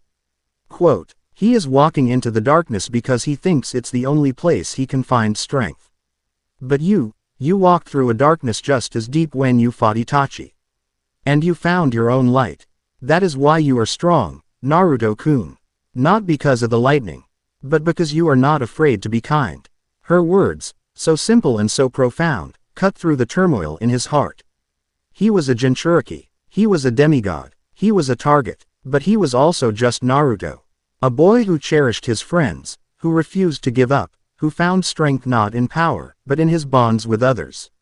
He looked at Hinata, at her quiet strength, at her unwavering belief in him. In that moment, he felt a connection deeper than camaraderie, stronger than friendship. It was a silent, unspoken understanding. A harmony. He reached out and, for the first time, took her hand. It was a small, hesitant gesture, but it felt more significant than calling down a thunderstorm. She looked up, her eyes wide with surprise, but she didn't pull away. Her fingers intertwined with his. The price of his power was isolation. The fear of others. The constant threat of being hunted. But standing here, hand in hand with the one person who saw past the monster and the myth, he felt a glimmer of hope. Maybe, just maybe, the price was one he wouldn't have to pay alone. Chapter 8 End. Chapter 9. The Serpent and the Storm God. The roar of the crowd was a physical thing, a wave of sound that washed over the arena, vibrating in Naruto's bones. Tens of thousands of people, from every corner of the elemental nations, were packed into the stands. Their faces a blur of anticipation. The air was electric, not with the familiar hum of his own power, but with the collective excitement for the final round of the Chunin exams. It should have been the greatest day of Naruto's life. Instead, his stomach was a cold, tight knot of anxiety. He wasn't thinking about his upcoming match. He was thinking about a forest, a valley, and a team of his friends who were out there, fighting for their lives to bring back someone he still considered a brother. The Sasuke retrieval squad had been gone for 2 days. 2 days of silence. Every cheer from the crowd felt like a mockery of their struggle. "You are not focusing." Naruto turned. Jiraiya stood behind him in the waiting area, his arms crossed, his expression uncharacteristically stern. "Your fight is against the Hyuga prodigy. His eyes see everything. If your head is in another country, he'll dismantle you before the proctor even says, beggin'. I can't just turn it off." "Pervy sage," Naruto muttered, clenching his fists. "They're my friends, and the best way you can honor their fight is to win your own," Jiraiya countered, his voice softening slightly. "Show them the strength of the leaf. Show them what you're fighting to protect." He placed a heavy hand on Naruto's shoulder. "And remember the lesson. Be a shinobi first. The thunder is your last resort, not your opening move. Control." Naruto nodded, the single word echoing in his mind. Control. It was a concept he was only just beginning to grasp. In the weeks since the Akatsuki attack, his training had taken a strange turn. The idea of a Sky Sage mode was more than just theory now. He could do it, for a few seconds at a time. He could reach out, not to the earth, but to the air itself, and feel the boundless energy of the atmosphere. But drawing it in was like trying to drink from a fire hose. The power was too vast, too pure, and his body, for all its Uzumaki resilience, was not yet ready to channel it. A few seconds left him drained and trembling. Any longer, Jiraiya warned, and he'd simply burn out like a candle in a hurricane. Naruto-kun. He looked up to see Hinata standing in the tunnel entrance. She had come to wish him luck. In her hands was a small, newly bought pot of the ointment she favored, a silent testament to what had been broken and what could be mended. She didn't offer it to him. She just held it, a symbol of her support. "Your match is first," she said, her voice soft but clear, devoid of its old tremor. "Against my cousin." "Yeah." Naruto said, scratching the back of his neck. Guess I gotta take down the big boss of the Hyuga clan, huh? A small smile touched her lips. He believes destiny is a cage, she said, her pale eyes meeting his. He believes some people are born to fail.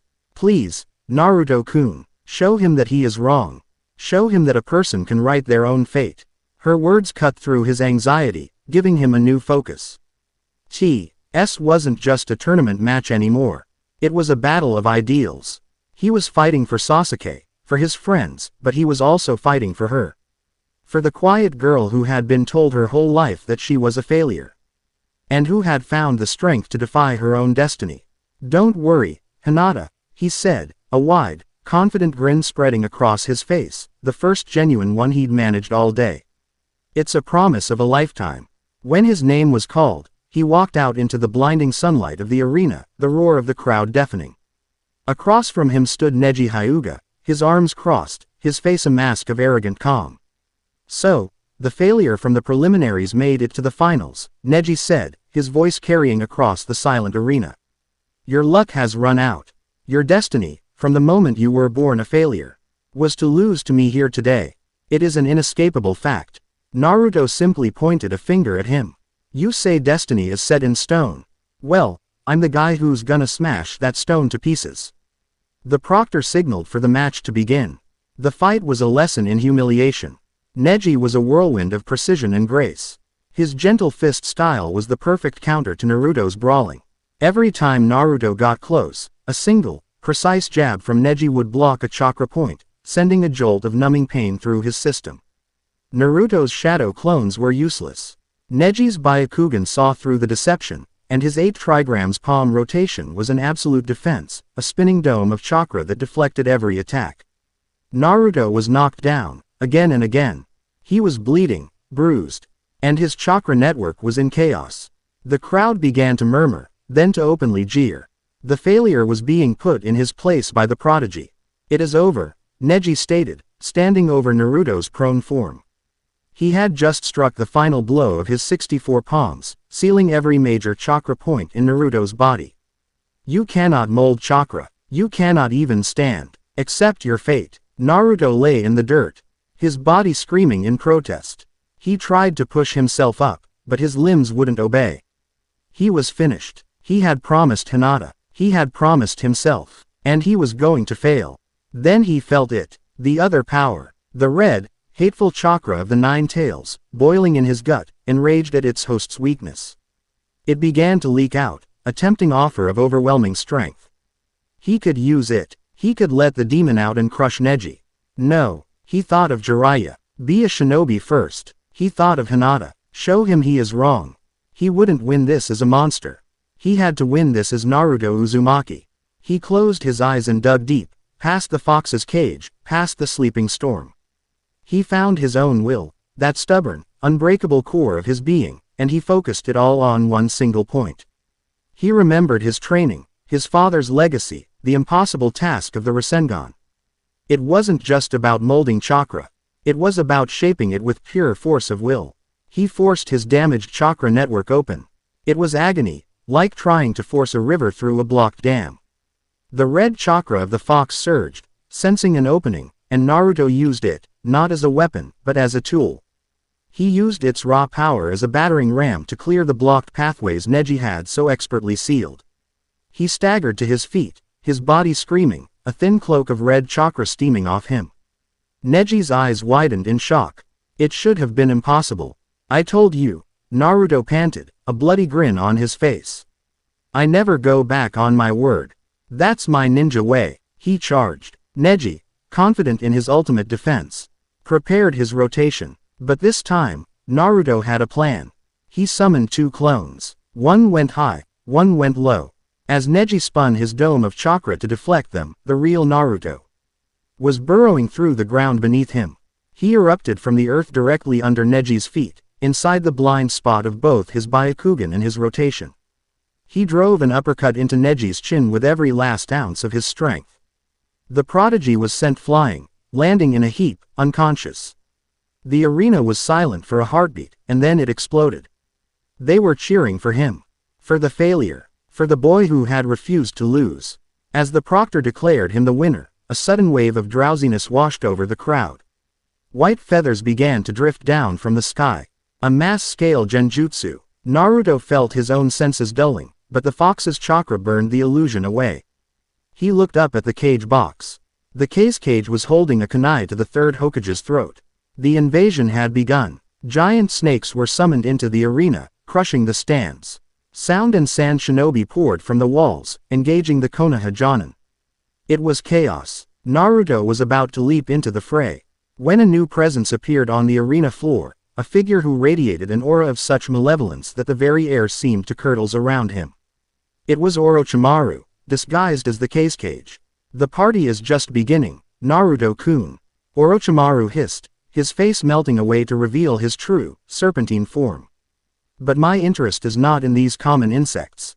It is in you. Before Naruto could react, a blur of motion intercepted Orochimaru.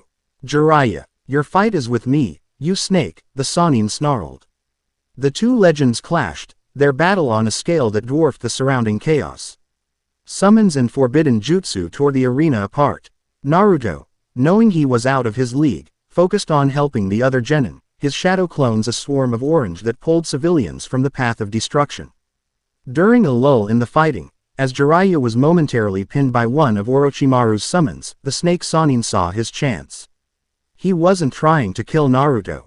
Not yet. He needed his prize. He flickered through a set of hand seals and slammed his palm onto the ground.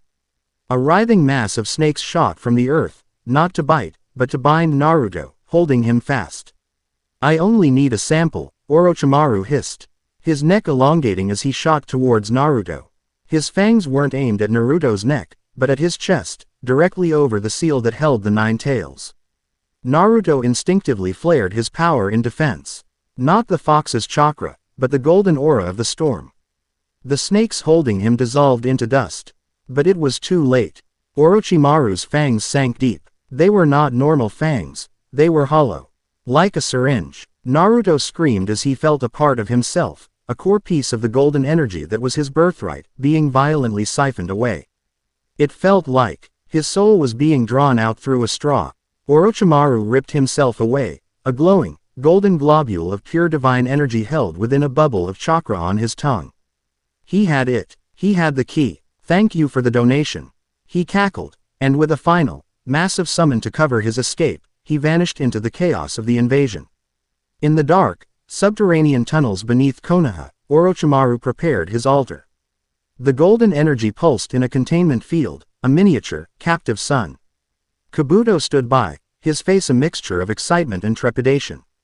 The energy is unstable, Lord Orochimaru, Kabuto warned.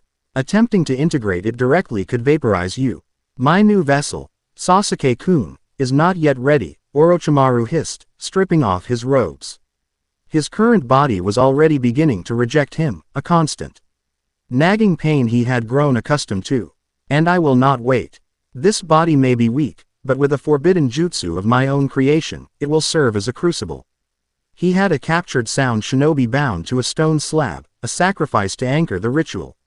He began the incantations, his hands weaving signs that were a perversion of medical ninjutsu and ancient sacrificial rites. He released the golden energy. It lashed out, a wild, untamed thing, but Orochimaru guided it, not into himself, but into the body of the sacrifice. The sound ninja screamed, a sound that was quickly cut off as his body was unmade, turned into a conduit of pure, divine lightning. His flesh was burned away, his bones turned to glass, his very existence becoming fuel. Orochimaru then drove his hand into the conduit's chest, into the heart of the raging energy, and began to pull it into himself. It was a process of agonizing, brutal absorption. His pale skin began to crackle and glow with golden light. His snake-like features twisted and warped, his jaw unhinging, his body elongating. He was not becoming a god. He was becoming a monster wrapped in the stolen robes of one. He threw his head back and roared, a sound that was half hiss, half thunderclap. When the light subsided, he stood transformed.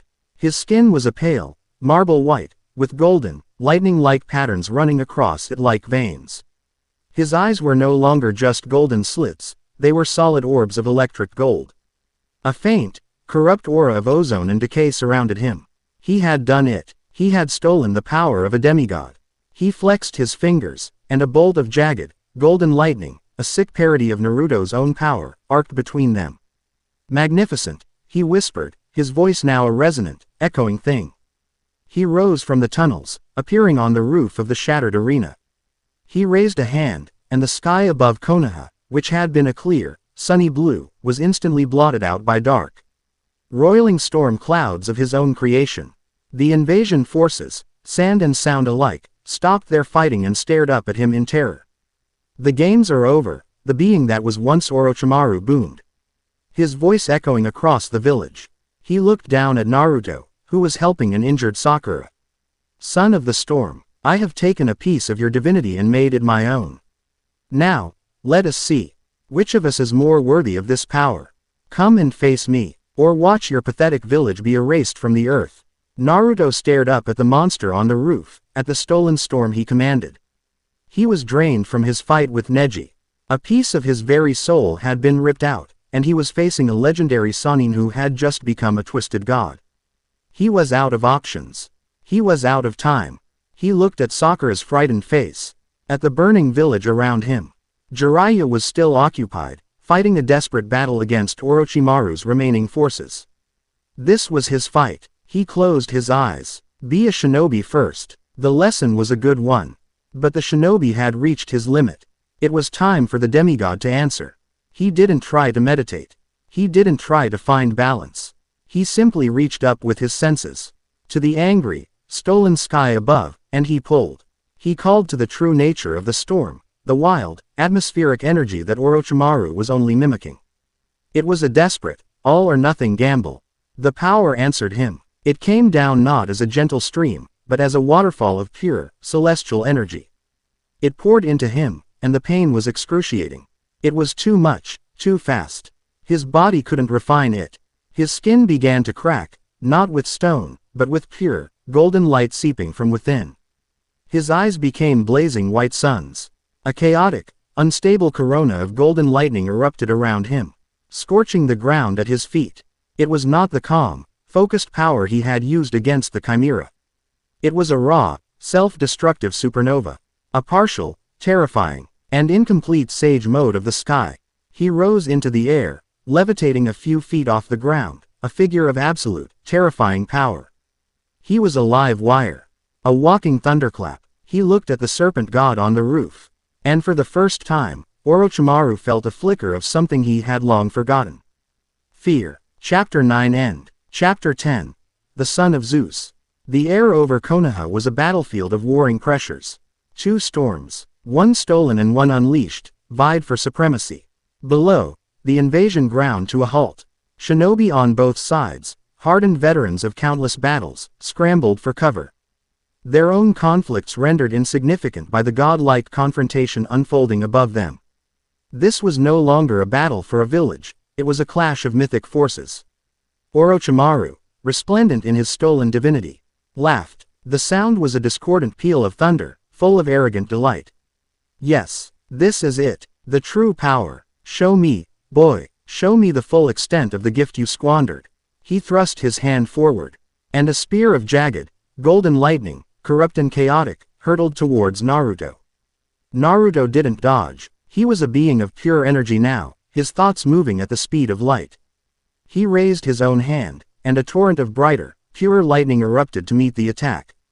The two forces collided midair, exploding in a blinding flash that turned the sky white and a deafening concussion that shattered what few windows were left in the village. You stole my power. Naruto's voice was no longer his own.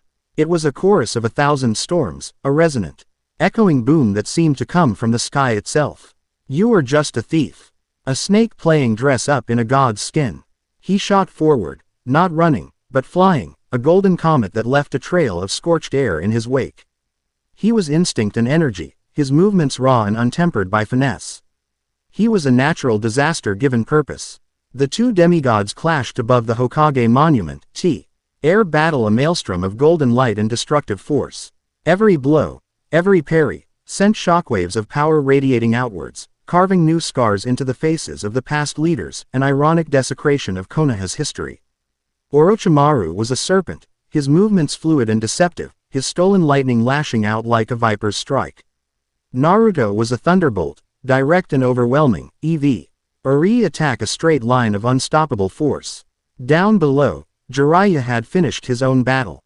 He stood on a rooftop, his clothes torn, his breath coming in ragged gasps, staring up at the celestial duel. He saw the raw, untamed power pouring out of Naruto, the cracks of golden light spreading across his skin. He recognized the signs. It was an incomplete Sage mode, a state of immense power but with a fatal flaw. Naruto wasn't just using the energy, he was being consumed by it. He was a vessel cracking under the strain of containing an ocean. He's burning himself out, Jiraiya muttered, his face grim. He can't maintain that state for long. If he doesn't finish this now, he'll be reduced to ash. High above, Naruto was beginning to feel it.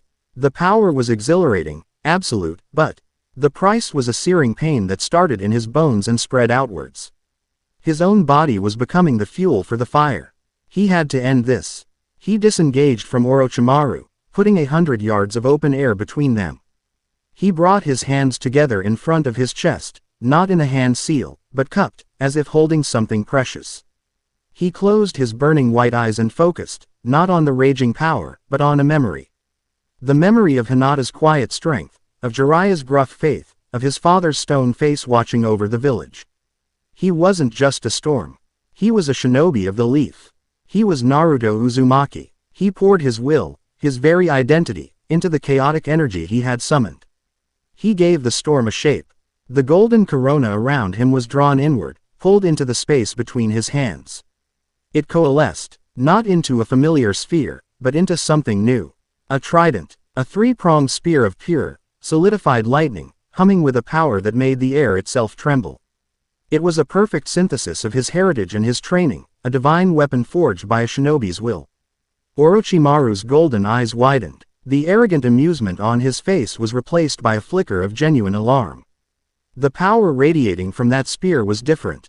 It was focused, stable. It was not the chaotic energy of a wild storm, but the controlled, absolute power of a king's judgment. This ends now, Naruto roared. He drew his arm back, the lightning trident crackling in his grip, and threw it. The spear did not fly. It simply ceased to be in one place and appeared in another. Crossing the distance in an instant, a silent, golden streak that tore through the fabric of the storm. Orochimaru tried to counter. He summoned a wall of his own corrupt lightning, a shield of stolen divinity. The trident struck it, and the shield didn't just break, it dissolved, as if it had never existed. The purer, truer power of the original source overwhelmed the corrupted copy. The trident continued on, unstoppable, and impaled Orochimaru through the chest. There was no blood. There was no scream. There was only light. Orochimaru's transformed body froze. He looked down at his spear of golden lightning protruding from his chest. He looked at Naruto, a look of profound, ultimate shock on his face. He had sought divinity his entire life, and in the end, it was that very divinity that had unmade him. So, this is the power of a god, he whispered. The lightning spear exploded outwards, not as a destructive blast, but as a wave of pure, cleansing light. Orochimaru's monstrous form disintegrated. The stolen divine energy ripped from him and cast back into the atmosphere. The dark, artificial storm clouds he had created were torn apart, banished by the light. The sun broke through, its rays washing over a battered, smoking, but ultimately liberated village. The only thing left of Orochimaru was his original, pale body, which fell from the sky like a discarded puppet, a deep, smoking hole in its chest. It crashed onto the roof of the arena, dead before it hit the stone. The chaotic energy holding Naruto aloft vanished. The cracks of light on his skin faded. The blazing white of his eyes returning to their normal, cerulean blue. The borrowed power was gone, and the price was immediate and devastating. He plunged from the sky, unconscious, his body spent. A swirl of wind, faster than any shinobi, caught him before he hit the ground. Hermes, dressed again in his simple traveler's clothes, held the boy gently, his expression unreadable. He landed softly in the center of the ruined arena. laying Naruto on the ground just as Jiraiya arrived. "Who are you?" Jiraiya demanded, placing himself between the stranger and his student. "Just a messenger," Hermes said, his eyes twinkling. Though this time it held a profound, ancient gravity.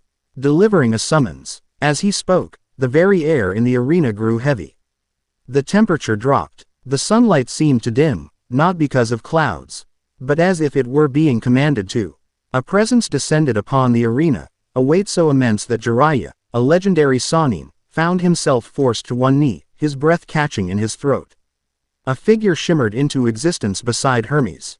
He was a mountain of a man, clad in armor of polished bronze and blood-red iron that seemed to shift and writhe as if alive. A fearsome, horned warhelm obscured his face, but from within the shadows, two eyes burned like malevolent coals. He radiated an aura of pure, undiluted conflict, the very essence of war given form.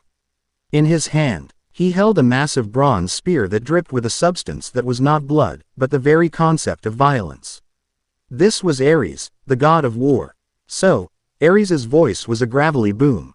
The sound of shields splintering and bones breaking. "This is the little thunder mouse that has caused so much trouble." He looked down at Naruto's unconscious form with undisguised contempt. He nudged him with the butt of his spear.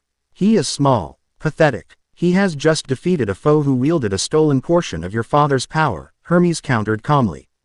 "I would not call that pathetic. He won through a childish tantrum of uncontrolled energy," Ares sneered. "He has no discipline, no training. He is an insult to the art of combat."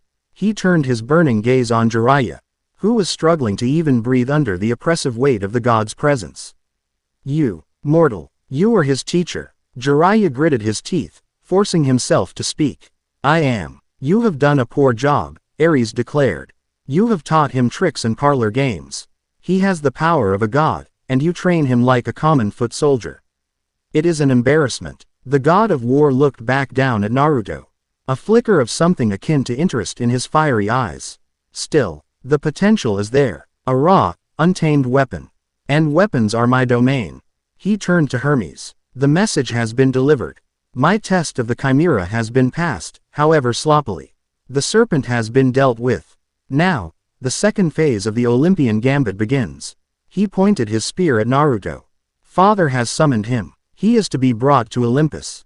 He will be trained properly. He will learn what it truly means to wield the power of a god. He will learn the art of war from war itself." The implication was clear. Naruto's life as a shinobi of the leaf was over. He was being conscripted into an army he didn't know existed, to serve a father he had never met, in a world he couldn't imagine. Naruto's eyes fluttered open. The first thing he saw was the monstrous, armored figure standing over him. The first thing he felt was an aura of absolute power that dwarfed Orochimaru's, that dwarfed everything he had ever known. He saw Jiraiya, on one knee, struggling. He saw the stranger, Hermes, watching with a look of detached pity. He pushed himself onto one elbow, his body screaming in protest. "Who are you?" he rasped. Ares let out a short, brutal laugh. "I am your brother, little mouse," he boomed. "And I am the last, and greatest, trial you will ever face." He looked at Hermes. "Take him." Hermes nodded and gently lifted Naruto. As they began to shimmer, to fade from the mortal plane, Naruto looked back at his village. He saw the faces of his friends, Shikamaru, Hinata, Sakura, running towards the arena. He saw the Hokage and the shinobi, staring up in stunned silence. He saw his home, battered but standing, saved at a cost he was only now beginning to understand. He was Naruto Uzumaki, son of Minato and Kushina, shinobi of the Hidden Leaf Village. But he was also something else. A son of the storm. A son of a god he did not know. His battle for Konoha was over. But his war, the war for his own soul between the two worlds that claimed him, had just begun. He was leaving his home to journey to a mountain of gods, to face a brother who was the embodiment of war, and to finally meet the father who was the source of the thunder in his veins. His legend as a shinobi had ended. His epic as a demigod was about to be written. Chapter 10 End.